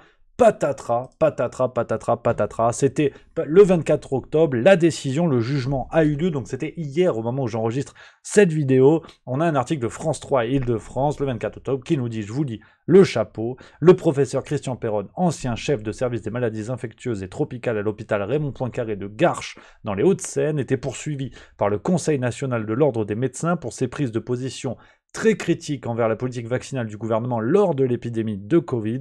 Dans une décision en première instance rendue le 21 octobre, le professeur est blanchi de toutes les accusations dont il fait l'objet. Alors, je voulais également vous lire un extrait de la décision, qui est juste ici, un extrait de la décision de la Chambre qui a jugé cette affaire-là, pour vous dire, en fait, finalement, le cœur de ce qui est reproché au professeur Perron est d'avoir critiqué la politique sanitaire gouvernementale. On y reviendra après au moment des réflexions, parce que vous connaissez la maison. On met en avant les faits, on source tout ça, et après on réfléchit, parce qu'il ne s'agit pas seulement de se contenter et de se dire ça y est, le professeur Perron a gagné. Il ne s'agit pas non plus de se dire tous les médias au bûcher. Non, on va essayer d'être plus nuancé, c'est juste mieux, on va se creuser un petit peu le neurone, mais je vous lis un extrait de la décision pour bien comprendre en fait sur quoi d'ailleurs en plus est motivé le fait que les poursuites soient abandonnées. Pour l'instant, il y a un appel, on va y revenir. On peut lire dans la décision, le docteur Perron, spécialiste internationalement reconnu comme un expert dans le domaine de l'infectiologie, était le mieux à même de comprendre les enjeux de santé publique s'il s'est exprimé dans la presse sur l'action du gouvernement et sur l'industrie pharmaceutique, ainsi qu'il était légitime à le faire, et en avait même l'obligation dans ce domaine qui relevait de sa compétence. Il s'est borné à porter publiquement, mais sans invective, une voix discordante sur un sujet d'intérêt général. Et cette argumentation, qui était celle d'ailleurs de l'avocat du professeur Perron, à savoir maître Thomas Bénage, cette argumentation, elle est finalement assez simple. Elle est de dire, bien sûr, que le professeur Perron a critiqué, en tout cas a discuté de la politique sanitaire du gouvernement, dans la mesure où c'était son métier, tout simplement. C'est-à-dire qu'il était parmi les personnes les plus qualifiées en France pour discuter là-dessus, des discussions qui auraient d'ailleurs peut-être pu permettre des ajustements et des améliorations, mais cette argumentation qui est reprise par la Chambre dans sa décision finale est celle de l'avocat, en fait, qui était de dire, bien sûr qu'il s'est exprimé, il a critiqué, parce que c'est son métier. Donc, les critiques, mais quand je parle de critique, une critique, c'est mettre en crise, donc c'est pas forcément quelque chose de positif ou de négatif, mais on peut être d'accord sur le fait que les critiques d'un professeur Perron sont plus pertinentes pertinente, que celle de Patrick Cohen ou d'un article de Libération ou d'un journaliste de BFM TV. Simplement parce que c'est une question de qualification. Alors, on a des experts santé dans les médias et compagnie, c'est une chose, mais cette décision est très intéressante déjà sur la forme. On ira après sur le fond ensemble, mais sur la forme, c'est très intéressant parce que on voit que ça remet l'église au milieu du village. Ou le bistrot PMU, s'il y a des laïcs. Le bistrot PMU au milieu du village. Parce que simplement, ça rappelle que les gens qui ont critiqué, dans un sens comme dans l'autre, je prends vraiment l'étymologie du terme, donc mettre en crise, que ce soit par exemple, même, allez, tu vois, je suis un humaniste, j'irai jusqu'à Docteur Marty, jusqu'à Martin Blachier, jusqu'à des gens qui appartenaient au monde scientifique et médical. Professeur Perron est bien sûr plus qualifié que le docteur Marty qui est médecin généraliste, ça c'est une évidence, mais que des professionnels de santé et des scientifiques critiquent la politique sanitaire, finalement, et c'est ce que dit la décision, c'était tout à fait légitime dans la mesure où c'était leur métier. En revanche, quand on a des débunkers comme Julien Pain, on va y revenir, des journalistes, même spécialistes en santé, c'est pas parce que tu as joué 3 fois à Docteur Maboul que tu es titulaire d'une chaire en médecine, faut se détendre. Pourtant, c'est ce que les médias ont tenté de faire croire. C'est-à-dire que les débunkers nous expliquaient que sans aucune expérience médicale et scientifique, ils étaient capables de détecter le vrai du faux dans ce qui était dit par les uns et par les autres. Encore mieux, ils étaient capables de dire qui mentait, qui ne mentait pas, alors que eux-mêmes avaient arrêté leurs études de médecine en regardant C'est pas sorcier sur le corps humain. Donc, c'est le message, en fait, c'est on va dire le bain mental dans lequel on a essayé de nous plonger pendant 2 ans, et aujourd'hui, cette décision nous permet de remonter à la surface et de dire que ceux qui ont critiqué, en l'occurrence le professeur Perron, en critiquant la politique gouvernementale, n'a fait que faire son métier, n'a fait qu'appliquer ses compétences, et donc il était légitime à le faire. Alors attention, parce que l'Ordre des médecins a fait appel, je vous montre, c'était un tweet du 24 octobre à 19h10 très exactement, notifié de la décision de la chambre disciplinaire de première instance d'Île-de-France concernant le professeur Christian Perron, le président du Conseil national de l'Ordre des médecins va faire appel à titre conservatoire. Cet appel sera ensuite soumis à l'approbation du CNOM lors de sa session de décembre. Donc là encore, on continue dans le millefeuille, les amis. Cette volonté de faire appel de la part de l'Ordre des médecins est assez sidérante, pour être honnête, et je dis ça bien évidemment. Alors, je critique les gens qui n'ont pas l'expérience de parler de tout ça, je ne l'ai pas moi-même, qu'on soit bien d'accord, je ne l'ai pas moi-même, je suis qu'un observateur, un commentateur, qu'on soit bien d'accord les amis. Mais cette décision est très intéressante parce qu'on voit que l'Ordre des médecins adopte une forme de jusqu'au-boutisme, en fait, où ils sont quand même un petit peu désavoués par la décision, en tout cas en première instance, mais ils font appel quand même jusqu'au bout contre l'un de leurs confrères. Alors, on pourrait faire une petite pirouette, parce que dans le serment d'Hippocrate, il y a justement cette volonté de respecter les confrères, de ne pas manquer de confraternité. Et là, on voit un ordre des médecins qui se retourne, quitte à faire appel, contre l'un de ses membres. Donc c'est quand même assez curieux, mais on voit qu'il y a une volonté jusqu'au bout de faire payer, en tout cas juridiquement, le professeur Perron. Donc cette affaire n'est pas finie, c'est pour ça que je voulais vous rappeler ça quand même. Oui, en première instance, pour l'instant, le professeur Christian Perron a été blanchi des 3 chefs d'accusation qui pesaient contre lui, mais il y a un appel, donc c'est pas fini. Il n'est pas exclu que d'ici décembre, ou en tout cas peut-être l'année prochaine, tout soit renversé, qu'il soit reconnu coupable. Attention quand même. Donc, on va voir ce qu'il en est, et forcément, on en a parlé un petit peu dans les médias, et une séquence sur laquelle je voulais revenir avec vous, c'était dans l'heure des pros. On va regarder ça parce que vous avez peut-être vu passer ça, c'était hier soir, il me semble, dans l'heure des pros du soir, et Pascal Praud en a parlé de cette affaire donc sur le professeur Perron, où tout était rejeté pour l'instant. Et forcément, autour de la table, on a Geoffroy Lejeune, donc directeur de la rédaction de Valeurs Actuelles, et on a également Jérôme Béglé, directeur général du Journal du Dimanche, à la ligne réputée proche de la Macronie. C'est un secret pour personne. Et regardez la petite séquence donc, de ce qui s'est dit dans l'heure des pros, et cette réaction de Jérôme Béglé qui interroge quand même. Que le vaccin n'empêche pas forcément la transmission, ce qui aujourd'hui est une vérité absolue. C'est, sur ce cas-là, c'était l'URSS. Mais expliquez ça à monsieur Béglé qui se sera trompé de A à Z sur cette séquence. On va pas se rangoler sur le... Honnêtement, moi, il a raison. Vous pouvez pas dire autre chose que la vérité. Et je veux dire, le vaccin n'empêche pas la transmission. Vous êtes quand même d'accord là-dessus, j'espère. Pardon, Jérôme, je voulais. Non, mais Jérôme, en fait, personne ne veut jamais reconnaître ses erreurs. Vous êtes quand même d'accord là-dessus, cher Jérôme. Ça amoindrit la gravité du mal que. Non, on parle de la transmission là. Personne n'évitez pas le débat. Mais je n'évite pas le débat. Non, ça n'empêche pas la transmission. Ça amoindrit le. Et pourquoi on nous a demandé de nous faire vacciner? C'était bien pour empêcher tout ça à l'hôpital. Mais non. Mais non. Mais non. J'avais dit j'en parlais pas. Mais non. Mais c'est fini. Regardez, c'est fini. Mais pardonnez-moi, mais ce que vous dites, c'est incroyable de dire ça. Non. Mais si. On nous a vaccinés tous pour ne pas transmettre la maladie. Pas tous, Pascal. Je suis désolé de vous le dire. Les gosses de 18 ans, ils finissent pas à l'hôpital. Et la vaccination contre Je suis désolé. Non. Contre les formes graves. Et la vaccination contre les formes graves. Mais ça, c'était pour les personnes à ce moment-là qui terminaient à l'hôpital. Mais il n'y a pas de gosses de 10. Aujourd'hui, qu'il fallait insister là-dessus. De 0 à 30 ans, il n'y a pas de mort. Donc on nous a vaccinés en disant c'est la transmission. Je suis désolé de vous le dire. Ayez l'honnêteté intellectuelle de le reconnaître quand même. Et tu t'aperçois que ce vaccin n'empêche pas la transmission. Je pense qu'à la fin des fins, il valait mieux être vacciné que ne pas l'être. Ça c'est vraiment... En fait, tes arguments, tu peux voilà. parler... Voilà où on en est. Alors, outre le geste que vous avez peut-être vu passer, ce geste, je vais vous remontrer la photo, ce geste que fait Jérôme Béglé en pensant être hors champ, hors caméra. Très clairement, on voit que, pour continuer dans cette affaire, donc, le sujet du professeur Péronne qui a été très peu couvert dans les médias, on va y revenir, Pascal Praud invite le sujet sur la table, et forcément, à ça s'ajoute cette révélation de Janine Small, représentante des marchés pour les marchés internationaux de Pfizer, qui était devant le Parlement européen, qui a reconnu qu'avant la mise sur le marché, le vaccin, l'efficacité du vaccin sur la transmission n'avait pas été évaluée avant la mise sur le marché. Donc, toute cette logique sanitaire qui voulait que le pass sanitaire, puis le pass vaccinal permettait de réduire la transmission et compagnie, tous vaccinés, tous protégés, tout ça semble tomber à l'eau. En tout cas, c'est la vidéo que je vous avais proposée il y a quelques jours sur Juste Milieu.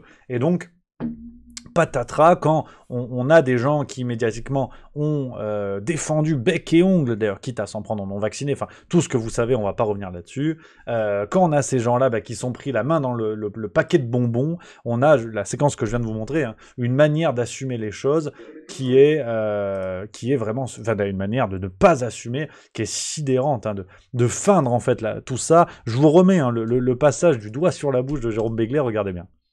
Honnêtement, moi, il a raison. Vous pouvez pas dire autre chose que la vérité. Et je veux dire, le vaccin. Vous avez vu, le geste est sans équivoque. Alors, est-ce qu'il veut faire taire Pascal Praud? Est-ce qu'il s'est planté? Est-ce qu'il veut pas en parler? On sait pas. On va pas attribuer une signification particulière, mais on voit quand même que le monde s'inverse. Le monde s'inverse, et c'est pour ça que voilà, on va commencer un peu les réflexions sur cette affaire du professeur Péronne, parce que le monde s'inverse. Les charlatans d'hier sont en train de devenir les personnes blanchies d'aujourd'hui, même s'il y a un appel, on l'a dit, on va pas le dire à chaque fois. Les journalistes d'hier qui culpabilisaient les citoyens à outrance en appuyant sur la crédulité publique, retenez bien ces deux mots, crédulité publique, on y reviendra. Ces gens-là aujourd'hui n'assument plus rien, cherchent à se défausser le plus possible, en direct, font des gestes comme ça pour dire il faut pas en parler. On voit bien que le narratif s'écroule, mais de manière visible, de manière extrêmement visible. Même juridiquement, des gens comme le professeur Péronne sont blanchis. Alors, la première réflexion sur laquelle je voulais venir avec vous, qu'on soit bien d'accord, ça n'est le procès, en l'occurrence du professeur Péronne-ci, mais de manière plus large, ça n'est le procès ni des uns ni des autres. Tout le monde peut se planter. Oui, on a vécu dans une ambiance terrible, où on était dans une ingénierie sociale, d'ailleurs, dans des techniques d'ingénierie sociale, à ciel ouvert, où bon nombre de médias, bon nombre de journalistes, mais pas tous, entretenaient ce climat qui était un climat d'oppression mentale, où il fallait être confiné, où il fallait porter le masque, où il fallait avoir le pass, où il fallait être vacciné, tour à tour. Vous connaissez la ligne chez Juste Milieu, c'est que je ne fais pas le reproche à tous les médias, je ne fais pas le reproche à tous les journalistes. C'est ce que je dis d'ailleurs depuis le début de la crise, ce que je pense dire. Vous avez peut-être des phrases sorties du contexte. Attention, peut-être que l'Express va faire un article, on ne sait pas, pour m'expliquer que non. Mais je pense qu'il est trop facile pour un camp comme pour l'autre d'arriver aujourd'hui et de dire non, mais en fait, on avait bien dit à un moment donné, rappelez-vous, à 00h30 au bord du canal, on avait dit que le vaccin réduisait pas la transmission. Ça, c'est ce qu'a fait Libération, donc dans la précédente vidéo que je vous proposais, où Libération a arrivé, a pris une phrase de son article en disant « Vous avez vu, on n'a pas eu de problème ». C'est ce que fait Jérôme Béglé, je veux dire, il est pris la main dans le sac, où on voit bien que tout simplement ces journalistes certains journalistes, certains intervenants médiatiques d'ailleurs, finalement n'ont fait que contribuer à un énorme rouleau compresseur où, soyons clairs, dire le contraire de ce qu'il fallait dire, leur écouter leur poste. C'est aussi pour ça que je voulais revenir avec vous là-dessus. Je sais qu'il y en a certains qui vont gronder, qui vont être grognons et qui vont dire non, maintenant il faut assumer, il faut les foutre en tôle et tout ça. Pour le coup, je suis absolument pas d'accord. Il y a des gens, c'est vrai, qui ont résisté. Je mets ça dans le contexte actuel, je fais pas de parallèle avec d'autres périodes historiques. Il y a des gens qui ont résisté, qui n'ont pas fait le vaccin, qui ont quitté leur métier, tant pis, en refusant d'avoir le pass vaccinal ou autre. Mais il y a aussi des gens qui se sont pliés à ça, qui n'avaient pas envie de perdre leur boulot, qui avaient envie de continuer à pouvoir nourrir leurs gosses ou autres. Et je trouve pas ces gens plus salauds que les autres. Il y a un comportement qui est individuel. Alors c'est facile à chaque fois de s'ériger la morale, de dire bah moi j'ai eu le bon comportement, j'avais raison et tout ça.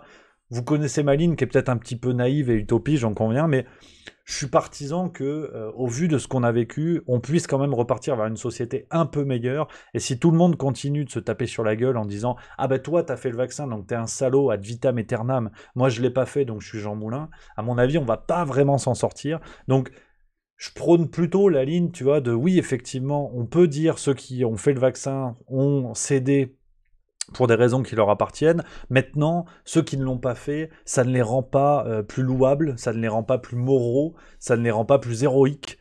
Ce sont des gens qui, dans cette période-là, se sont comportés ainsi. On est d'accord, on n'est pas d'accord. Je suis pas un partisan comme ça des jugements moraux un petit peu faciles, mais ce qui me plaît en revanche, c'est l'idée que, en tout cas pour ce qui est du peuple, hein, donc celui sur qui s'exerce le pouvoir, parce que j'aimerais aller aussi sur une distinction sur la différence entre le peuple et les élites, en l'occurrence les élites médiatiques, mais pour moi, je parle bien du peuple quand je vous dis qu'il y a cette volonté d'unité entre les gens du peuple, donc les ouvriers, les employés, les infirmiers, les infirmières, tout ça, tous ces gens qui ont subi l'ambiance mentale qu'on leur a fait peser, qui ont subi les injonctions à se faire vacciner, enfin les fausses injonctions d'ailleurs à se faire vacciner.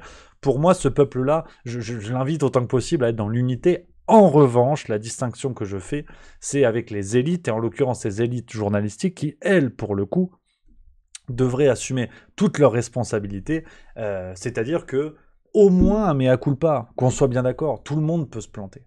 Il y a eu un tel rouleau compresseur que c'était évident que si Jérôme Béglé, il y a 6 mois, il y a 1 an, disait que on n'était pas sûr, qu'on n'avait pas les preuves nécessaires pour dire que le vaccin réduisait la transmission, il allait contre la ligne gouvernementale et contre la ligne démocratique, médiatique, pardon. Donc il allait perdre son poste, il allait intégrer le camp des puants. Donc je pense sincèrement que dans les élites, un mea culpa est le grand minimum. Après, pour des gens comme Thierry Moreau, comme monsieur Le Chypre, Emmanuel Le Chypre, je ne sais plus quel est le prénom, monsieur Le Chypre, qui on dit que pour lui, enfin en tout cas Le Chypre a dit que pour lui il fallait aller chercher les non-vaccinés avec la police, les vacciner de force. Pour moi, je pense sincèrement que oui, il y a peut-être une réponse juridique à apporter. Emmanuel Le Chypre, voilà, c'est ça. Peut-être une réponse juridique à apporter. Ce monsieur peut-être risque des poursuites. Parce que, à quoi a-t-il contribué ? Et je crois qu'il faut se poser la question sans pour autant conclure ni d'un côté ni de l'autre, parce que ce qui se passe aujourd'hui avec professeur Christian Péronne montre bien que on a inversé énormément de choses, où les grands spécialistes comme Raoult Péronne et d'autres étaient des bananes du jour au lendemain, où le docteur Marty devenait la référence. Alors, ça ne donne pas raison pour autant au professeur Raoult ou au professeur Péronne sur tout ce qu'ils disent, ça ne donne pas tort pour autant au docteur Marty sur tout ce qu'il dit, mais on a eu une inversion en fait de la hiérarchie des normes, presque, des normalités, une inversion de la hiérarchie des normalités qui a posé énormément de problèmes et qui aujourd'hui semble se remettre un petit peu en place. Et c'est pour ça que je veux dire, voilà, ce qui se passe avec l'aveu de Madame Small devant le Parlement européen, ce qui se passe avec le professeur Péronne n'est pas la victoire d'un camp sur l'autre. C'est simplement l'épreuve du réel qui se réinvite dans notre quotidien avec cette fameuse phrase. Vous vous rappelez, je crois que c'est le mensonge prend l'ascenseur, la vérité prend l'escalier, je la trahis sûrement, mais on est en train d'y assister. Donc, est-ce qu'aujourd'hui on a plutôt intérêt pour un camp comme pour l'autre, de dire on a gagné et continuer à maintenir ce conflit en fait jusqu'au bout, à dire bon ben comme nous on a gagné le camp Péronne et compagnie, les vaccinés restent des salauds, ceux qui dans les médias ont soutenu ces idées-là. Et après voilà, c'est une véritable réflexion, mais est-ce que aujourd'hui il faut les tenir responsables à vie ou simplement rester prudent? Parce que quand je parle d'épreuve du réel qui revient dans notre quotidien, on est juste en train de comprendre qu'un journaliste ne dit pas la vérité. Et et ça n'a jamais été le rôle d'un journaliste de dire la vérité. Un journaliste doit d'abord donner son opinion sur des faits. Il donne des faits, il donne son opinion. Sauf que ces gens-là se sont pris, certaines personnes parmi elles, se sont pris les pieds dans le tapis en disant nous, les débunkers, nous, les fact-checkers, nous, les journalistes, nous disons la vérité. Ben aujourd'hui, on voit que non.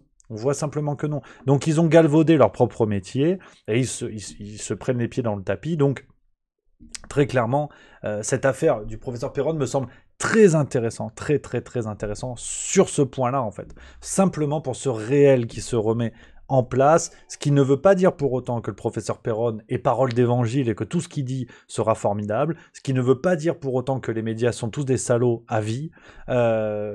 Je pense simplement que ça remet l'église ou le bistrot au milieu du village et que ça, c'est une véritable victoire en l'occurrence. C'est-à-dire que maintenant, parce qu'on l'a vécu de plein fouet, restons prudents sur les médias. Non pas à dire que ce sont tous des salauds, mais simplement de rester prudents parce que pendant 2 ans, beaucoup de personnes, et on le comprend ou on ne le comprend pas, chacun son avis, mais beaucoup de personnes, malheureusement, ont cédé à tout ça en se disant « mais c'est dit à la télé, tout le monde le répète tellement que ça doit être vrai ». Non, un journaliste ne dit pas la vérité. C'est pas pour autant son métier de mentir. Mais un journaliste qui arrive et qui vous dit « moi, je détiens la vérité, je fais le fact-checking, je fais le débunkage », il faut se méfier. Il faut absolument se méfier de ces gens-là. Un journaliste qui arrive qui dit bah, « moi je suis de droite et je vais vous parler de la motion de censure », là on peut commencer à discuter sérieusement. Donc, voilà un petit peu les amis. Et puis, pour finir, parce que vous savez, ce que j'aime bien, c'est un peu le style de la maison, c'est la définition des mots, en fait.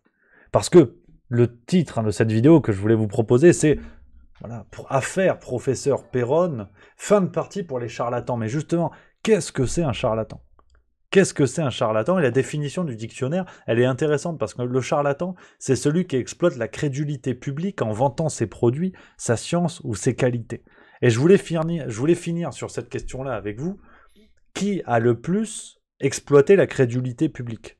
Est-ce que ce sont les médias qui ont répété des messages, qui les ont répétés de force, de manière excessive, et qui ont bourré le crâne des gens avec ces messages-là, qui de toute façon étaient une obligation déguisée, je pense par exemple au pass vaccinal, ou est-ce que ce sont les gens comme le professeur Péronne, Raoult et d'autres, qui sont arrivés, même Martin Blachier fut un temps, qui sont arrivés et qui ont dit mais peut-être qu'on peut voir les choses comme ci, comme ça, comme machin.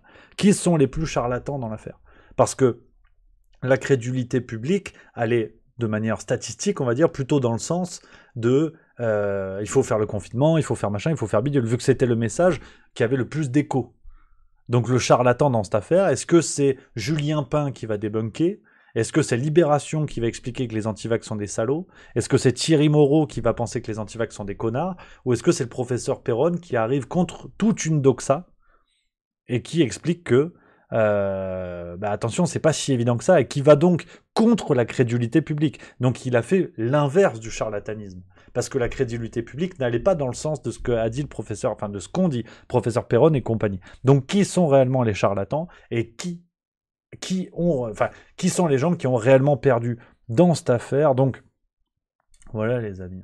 Je voulais revenir avec vous là-dessus parce que, par nostalgie, regardez les articles. Quand vous tapez Péronne charlatan sur Google, regardez quand même les articles que l'on a eus sur le professeur Péronne. Je vais vous en lire plusieurs pour comprendre que il faudrait peut-être des excuses de la part de ces médias-là. Ça, c'est Le Monde, 30 novembre 2021. Vaccination contre le Covid-19, les assertions trompeuses du professeur Péronne. On a qui est vraiment Christian Péronne, médecin référent des complotistes, 18 novembre 2020. On a l'Express, Christian Péronne, y a-t-il une fake news qu'il n'a pas commise? Ça, c'est l'Express, 1er avril 2021.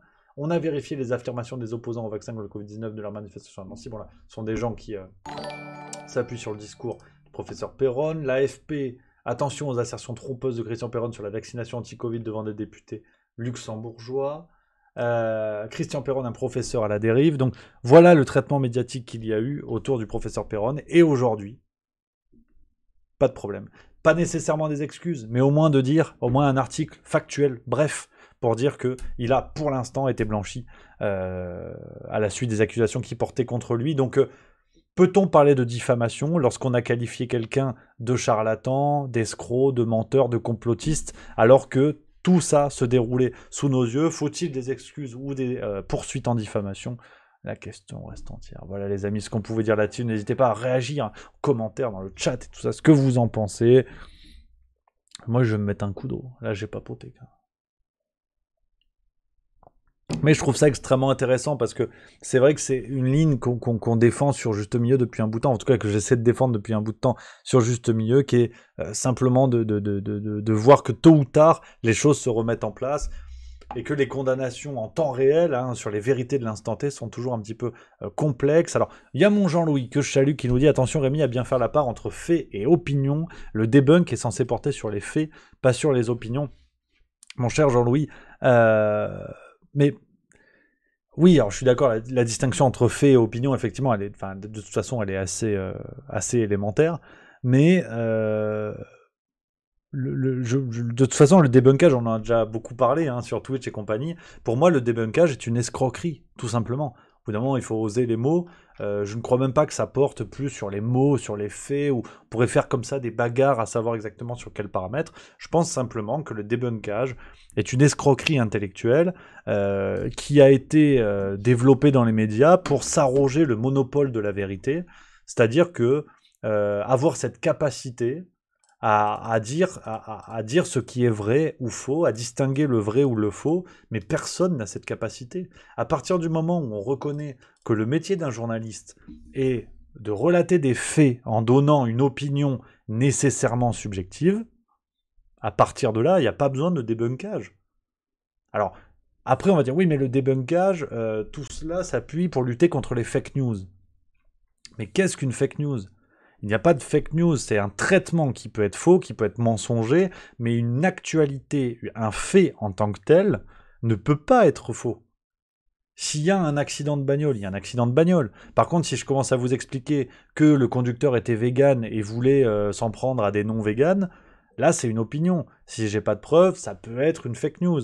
Mais une fake news en tant que telle, ça n'existe pas. C'est un brouillard mental que l'on a inséré dans les esprits.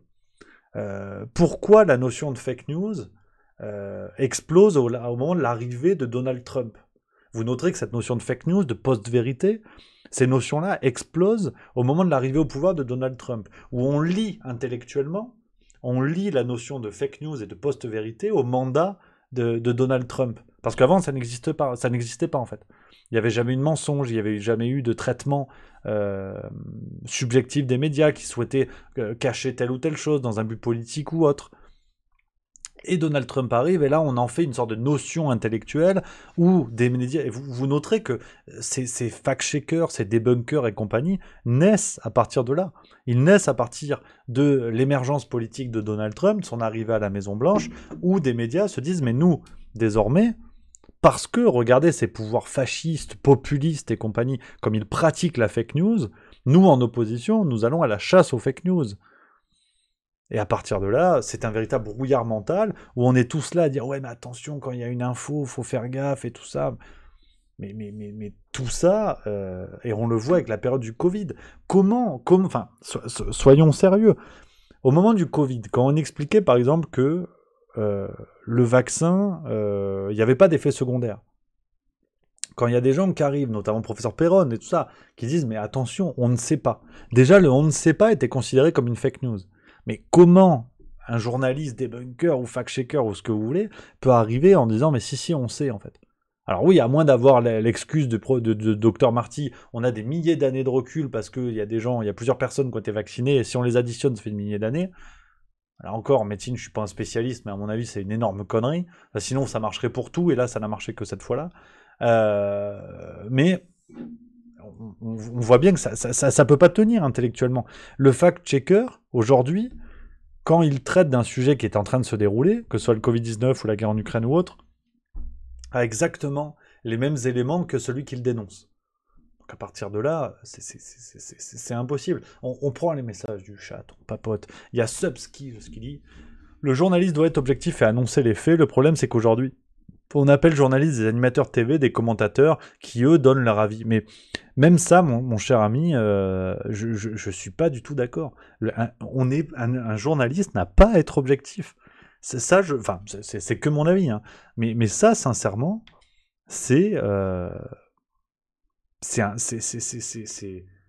on a inséré cette petite graine dans les esprits, mais qui pour moi n'a aucun fondement.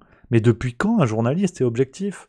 Est-ce qu'on reprochait au Figaro, à Libération, au Monde, il y a 30, 40 ans, d'avoir des journalistes qui étaient ouvertement de droite ou de gauche ou de ce que vous voulez, il y avait leur nom, on savait quand on lisait l'article que c'était écrit par quelqu'un de gauche ou de droite ou de pro-Union Européenne ou de anti-Union Européenne, et on lisait l'article. Et les gens étaient suffisamment intelligents pour dire c'est un article de gauche, enfin c'est un auteur de gauche dans un journal de gauche, donc je vais lire un article dont l'opinion est de gauche. Bon, ça allait pas plus loin que ça. Pour moi, le véritable renversement, ce sont des journalistes qui sont arrivés et qui ont dit « Ah non, mais nous, on est objectifs. Nous, on ne vise que la vérité. » Mais sincèrement, vous ne trouvez pas qu'il n'y a rien de plus flippant que quelqu'un qui vous dit « Je détiens la vérité ». C'est effrayant. Prenons le problème à l'envers, à la limite. Pourquoi pas? Mais comment on peut être objectif? Comment voulez-vous que des journalistes soient objectifs quand vous prenez par exemple un journaliste qui a son cul sur une chaise à Paris, dans une tour de la tour TF1, qui prépare un reportage pour LCI, et qui vous parle de la guerre en Ukraine. Les seules preuves qu'il a sous les yeux sont des dépêches AFP, des vidéos sur Twitter, et des choses comme ça. Mais comment voulez-vous que ce mec-là soit objectif? Il peut pas. Les preuves qu'il a, le faisceau de preuves qu'il a, de toute façon, va le pousser à avoir un article il va devoir prendre un parti pris. Mais c'est pas grave. Au contraire. C'est bien d'avoir un parti pris. Mais pour moi, le vrai danger, c'est quand ce parti pris est caché derrière un vernis de « nous, on dit la vérité ». Et le piège est là. Si les journalistes assumaient pouvoir se planter, assumaient que ce qu'ils relataient était valable à un instant T, et que, on va voir ce qui se passe demain. Que la vérité d'aujourd'hui n'est peut-être pas celle de demain, et n'était peut-être pas celle d'hier. À partir de là, moi, ça me pose problème. Au contraire, que les journalistes aient des opinions, que les journalistes aient des idées, qu'ils assument, qu'ils aient des bords politiques. Là, ça me plaît. Là, ça me plaît bien. Des gens qui arrivent et qui prétendent détenir la vérité, être neutres et compagnie. Mais si c'est pour boire de l'eau tiède, ça n'a aucun intérêt. Voilà. Non, je le dis, tu vois. Je le dis, hein. Non, mais il y a Rougiem 1 qui dit tu confonds opinion et information. Non, mais je t'assure que non, camarade. Là aussi, il faut peut-être... tu confonds journaliste et éditorialiste. C'est intéressant, les amis, de voir, en fait, à quel point on est prêt à défendre nos idées. Oui, moi le premier, hein, qu'on se met d'accord. Mais en prêtant aux autres des confusions-là. Je vous prête aucune confusion. On est d'accord, on n'est pas d'accord. Mais... journaliste, éditorialiste, ça c'est une sorte de différence très moderne qu'on a fait naître en se disant bon, on va faire passer la pilule comme ça. C'est une différence, mais vous savez, c'est comme à un moment donné, on a tenté de nous expliquer que tu avais les positifs, les non asymptomatiques, les je sais pas quoi, c'est de l'enfumage, les amis. Intellectuellement, c'est de l'enfumage. Journaliste, éditorialiste, un journaliste, il a une carte de presse, point. Arrêtons d'inventer des confusions mentales dans lesquelles on est les premiers à tomber. Enfin, je suis toujours partagé quoi sur tout ça. C'est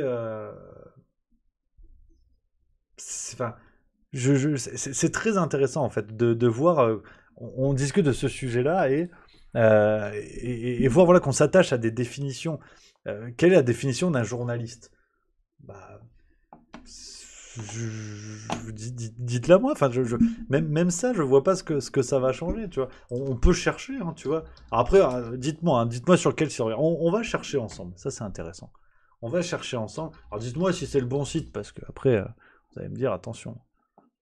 Un journaliste doit adjectif avec la loi. Ça, j'ai pas compris. Rouge JM qui dit il y a une presse d'opinion. Mais la presse est d'opinion, cher ami. Alors pareil, charte de... Voilà. Personne qui collabore à la rédaction d'un journal. Ça, c'est On va aller chez Larousse, tiens. Larousse, c'est sympa comme tout. Larousse qui nous dit, un journaliste, personne qui a pour occupation principale, régulière et rétribuée, l'exercice du journalisme dans un ou plusieurs organes de presse écrite ou audiovisuelle. Titulaire de la carte d'identité professionnelle, tout journaliste peut se prévaloir de la clause de conscience. Tu vois, je vous l'ai donné la définition. Je vois pas ce que ça change au goût de la soupe. Hein. Voilà. Après, peut-être que dites-moi s'il y a la bonne définition. J'ai peut-être pas la bonne. Hein. Mais voilà, on peut jouer là-dessus. Je pense que on a tous plus ou moins des biais sur ça, les amis. Et moi le premier, hein, très clairement.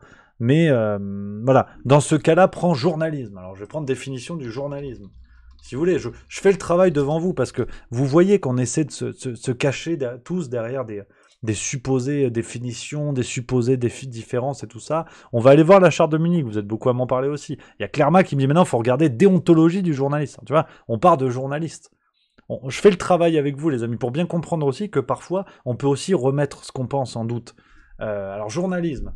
Ensemble des activités se rapportant à la rédaction d'un journal ou à tout autre organe de presse écrite ou audiovisuelle. Collecte, sélection, mise en forme de l'information, profession du journaliste. Deuxième point, manière d'écrire, de présenter les événements propres aux journalistes. Même chose, hein.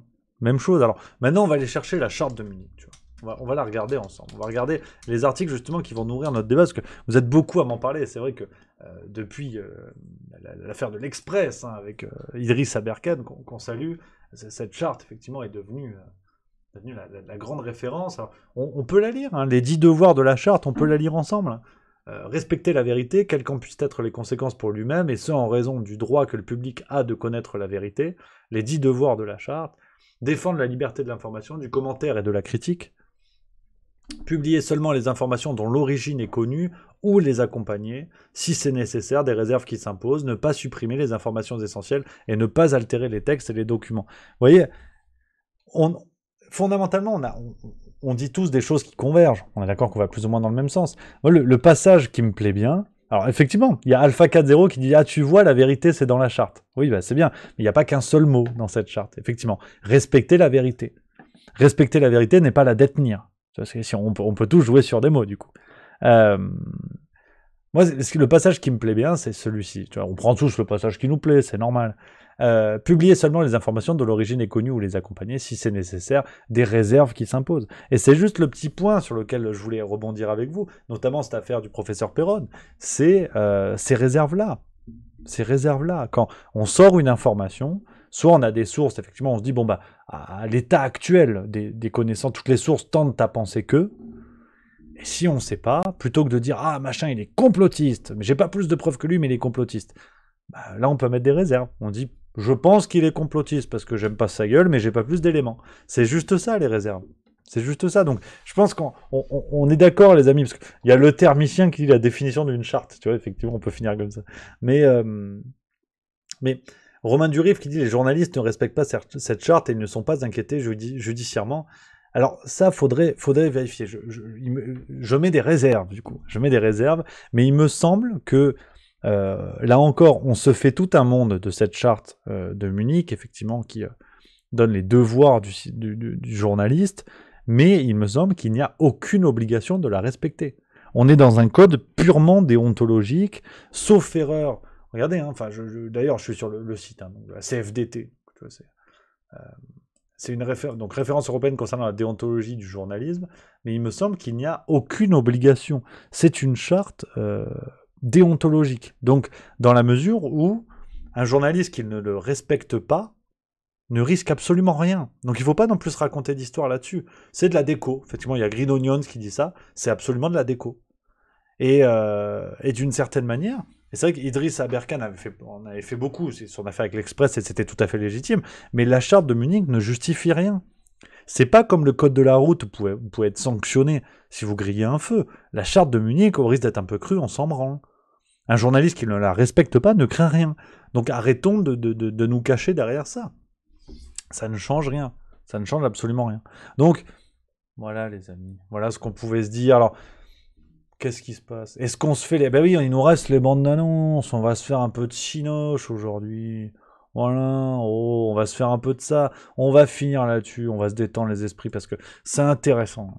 Je savais que en parlant du professeur Perron, ça allait créer le débat, mais c'est ce qu'on aime. C'est ce qu'on aime, les amis. C'est vraiment... Voilà, merci à tous, vous êtes aussi nombreux, vous étiez plus de 500 et tout ça. Et donc rendez-vous à 18h ce soir pour cette vidéo. On la sortira sur Juste Milieu justement pour avoir les commentaires, les avis de tout le monde. Donc, les amis, on va finir. Vous le savez, c'est le petit plaisir du moment avec les films qui sortiront demain, donc mercredi 26 octobre 2022. Les films qui sortent en salle, c'est le nouveau petit plaisir, voilà, sur Juste Milieu, sur Twitch. Et... ça ressort après sur Juste Culture, on se fait plaisir. Et là, premier film voilà, sur lequel je voulais revenir avec vous, le nouveau film d'Éric Laven. Vous l'avez peut-être vu ce film, un Barbecue, vous l'avez peut-être vu, comédie française assez sympatoche. Et ben là, ils reviennent avec Plancha, alors Sandrine Rousseau en sueur. On va se mater la bande d'annonce, c'est sympa comme tout. Et puis après, on débriefe un petit peu. Vous allez voir, la Bretagne, ça fait toujours un effet waouh. Bienvenue à Kerselec. Attention à la tête, vous dormez dans la chambre de Mamie Soisic. Elle est née ici, elle y est même morte. Elle s'est vidée complètement, c'était terrible. Là. Oh putain. Vous inquiétez pas, c'est la Bretagne, il y a toujours plein de trucs à faire. La Palourde se situe à la limite du sable sec. Mais y a pas de sable sec ici, il est mouillé ton sable. Et toi, Nathalie, tu fais quoi maintenant? Je me suis inscrite à un cours de sculpture. Ah, tu travailles toujours pas, quoi. Je me suis fait piquer par une guêpe en Bretagne, elle vise ma couille. Valentina, elle a un cousin qui s'est fait piquer au party comme toi. Il a gonflé, et il est mort. Merci Jean-Mich. Avec cette météo de merde, on va passer notre temps à picoler comme pendant le confinement. À nous, au soleil. On devrait venir plus souvent parce que de Lyon, c'est à peine 7 heures porte à porte. T'es gentil, on a mis plus de 8 heures. Ah bah ça, c'est parce que t'as pas suivi mon itinéraire que je vous ai envoyé. Ah non, j'ai rien su, moi. Ah moi, je l'ai envoyé sur l'autre groupe. Oula. Quoi? L'autre groupe? Baptiste, c'est un terreau de parano. Et là, vous avez mis de l'engrais.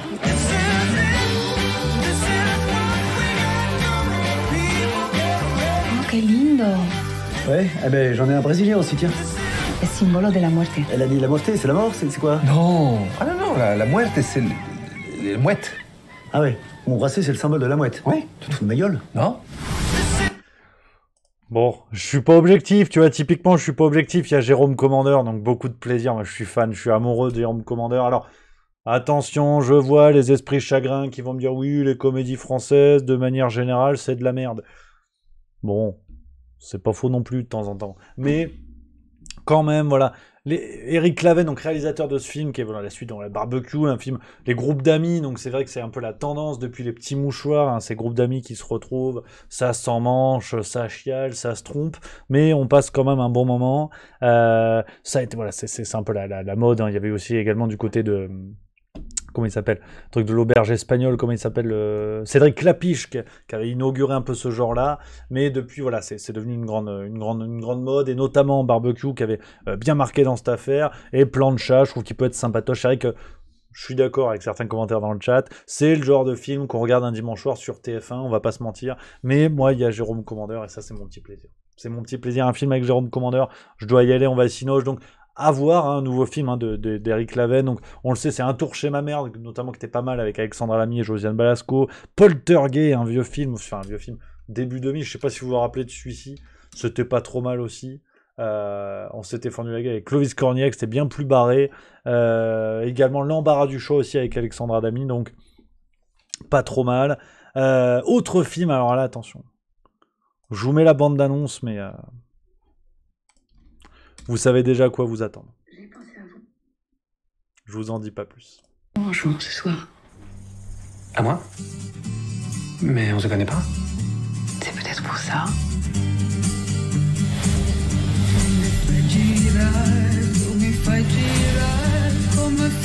On se voit tous les soirs, on s'appelle tous les jours, on dirait presque un couple. Moi, je suis heureux. Bah, tant mieux, il t'en fait peur. Bon, allez, il est tard, faut que tu passes. Et pourquoi? Elle va finir par te larguer si tu découches tous les soirs.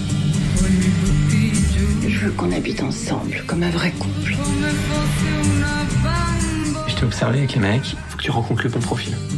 La terrasse s'étend sur 360 degrés. Waouh, c'est la plus belle classe de le monde. Les types que tu fréquentes, ils veulent juste passer du bon temps à l'hôtel, mais le soir, ils rentrent dîner chez Bobon. Je suis marié, vous savez. Je m'en fous. Faudrait qu'on tue Bobon. Et toi? Ça me donnera rien. Je suis pas amoureuse. C'est ça, ça. Mais il est où, cette pute? Ce petit merdeux, il la tenait. Je partirais avec elle si elle avait ton âge. Mais il se trouve qu'en plus, elle est plus jeune que toi. C'est le mariage que tu vises, oui ou non? C'est le divorce.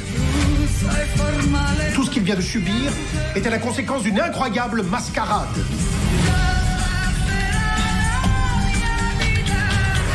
Je suis pour rien dans cette histoire. Faut pas croire tout ce qu'elle dit. Margot, c'est une fille qui invente ce qu'elle aimerait être. Non mais putain quoi, on n'en peut plus des bandes d'annonces qui durent une demi-heure quoi, merde. Non mais tu vois, j'ai envie d'ouvrir ma gueule quoi. On n'en peut plus, putain, les complotistes, ça nous met dans une ambiance. Putain, merde. Non mais j'ai envie de gueuler quoi. Ouais. Ah, je suis partagé. Je vais pas vous mentir, je suis partagé. Donc, ce film qui s'appelle Mascarade, ce sera également demain au Cinoche, 26 octobre 2022, avec François Cluzet. Alors bon, ça me fait chier parce que, voilà, on va pas se mentir, je peux pas le blairer. Maintenant, faut séparer l'œuvre de l'artiste. Il y a l'acteur et il y a l'abruti des plateaux télé. Ça, c'est autre chose, tu vois. Mais, voilà, c'est vrai que je suis pas trop de l'équipe, à boycotter les films des gens qui ont taillé les non-vaccinés. Alors, quand c'est François Cluzet, je peux le faire, si vous voulez, pour me donner bonne conscience. Si demain, Jérôme Commander dit un truc sur les non-vaccinés, là, ça va me faire chier, tu vois. Pareil, Didier Bourdon, alors oui, il a eu des positions, c'est un salaud, enfin, médiatiquement, il a eu des positions de salaud à critiquer les non-vaccinés et compagnie. Maintenant, de là à pu regarder les sketchs des inconnus, je suis pas sûr. Je veux pas vous mentir, tu vois. Je préfère passer un peu pour un fragile, pour un mec tiède, que ça. Je veux pas m'inventer une conscience, je suis Jean Moulin en boycottant les sketchs des inconnus. Tout le monde s'en fout, d'ailleurs. On va pas se mentir non plus. C'est pas l'acte de résistance le plus pointu, mais c'est pas la question. Donc, ce film, Mascarade, le nouveau film de Nicolas Bedos. Alors, sur le papier, c'est vrai que ça a tout d'une énorme bouse bourgeoise qui réunit tout ce que notre cinéma français peut faire de plus pénible, à savoir vraiment des gens. Voilà, c'est le cinéma bourgeois. Ça transpire la richesse, ça transpire l'entre-soi. Ce film, Emmanuel DeVos, Pierre Ninet, on a qui d'autre? On a Isabelle Adjani, Emmanuel DeVos. Enfin, ça transpire l'entre-soi. Mais ce qui m'embête quand même un petit peu, c'est que Nicolas Bedos, c'est quand même un chouette réalisateur. On pense à son premier film, Monsieur et Madame Adelman, qui était une jolie histoire d'amour que j'avais plutôt bien aimé, et La Belle Époque. La Belle Époque avec Daniel Auteuil et Fanny Ardant. J'avoue quand même que c'était un très joli film et que autant je peux pas trop blairer Nicolas Bedos. Voilà, un parvenu terrible. Enfin, sans son père, il serait en train de récurer les chiottes d'Isabelle Adjani. Mais c'est vrai que je dois quand même lui reconnaître ce talent-là, donc je pense sincèrement que je vais y aller, et je vous dirai, je vous ferai un avis. Autant c'est une merde, autant ça porte bien son nom, je sais pas, on va voir. Et puis le dernier film sur lequel je voulais revenir avec vous, qui sort également demain dans les salles obscures, un film, attention, contexte plus sérieux, plus pesant, mais je pense que ça peut être très très chouette, La Conspiration du Caire de Tariq Saleh. Je vous mets la bande d'annonce, ça peut être plutôt pas mal.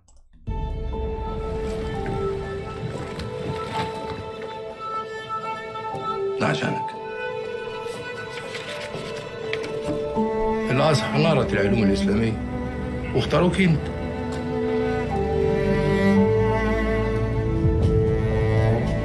ده أول يوم ليك؟ يا دوبك وصلت. أهلا.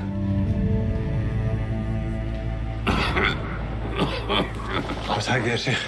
يلا. زي ما انتم عارفين شيخ الأزهر توفى امبارح. اختيار الشيخ الجديد قضية الأمن الوطني بالدرجة الأولى. الرئاسة عايزة البلاوي. خلوهم يختاروه. أنا أتكشف، لازم تخليني أخلع. شوف لي ملك جديد ويفضل يكون طالب جديد لسه بشوفكم. آدم هو نموذج للطالب المثالي.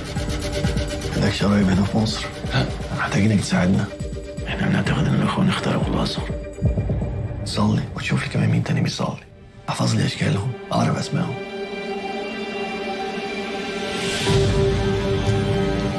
آدم ايه العكة اللي حطيت نفسك فيها دي؟ تشتغل لحساب مين؟ عندي شوية معلومات تهم فضل.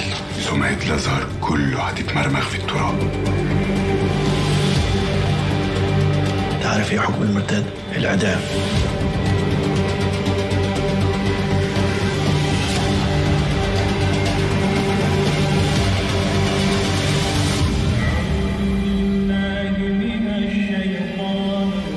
Voilà, c'est un peu mon coup de cœur pour l'instant, hein, c'est mon coup de cœur, on va voir, je pense que c'est celui que je vais aller voir en priorité cette semaine, la conspiration du Caire, donc vous l'avez compris, hein, on est en Égypte sur fond hein, de lutte de pouvoir entre élites religieuses et politiques dans l'Égypte actuelle. Je pense qu'il y a de quoi se régaler, ça a l'air d'être vraiment un super film avec une tension, j'ai lu la critique hein, du magazine Première, ça a l'air vraiment très très chouette, donc... Voilà, je le dis, c'est le film que je vais aller voir sûrement dès demain soir, les amis. Affaire à suivre. Voilà, pour les sorties Cinoche du 26 octobre 2022, on a fait le petit tour. Il y a aussi d'autres choses. Bon, ouais, c'est pas non plus aller au ciné, faut se détendre. Donc, les amis, nous, on arrive au bout. Hein, bientôt 2 heures. Bientôt 2 heures de live. On se fait plaisir en ce moment, on a le temps. On est ensemble les amis, il est l'heure d'aller manger, j'ai faim parce qu'on a quand même commencé avec ça, on va finir avec ça. Les amis, merci d'être toujours aussi nombreux, on se donne rendez-vous du coup 18 h ce soir pour la vidéo hein, qu'on a faite ensemble, qu'on a co-construite sur l'affaire du professeur Perron. L'extrait sera ce soir sur YouTube, si jamais vous voulez aller re-regarder, donnez votre avis en commentaire, n'hésitez pas.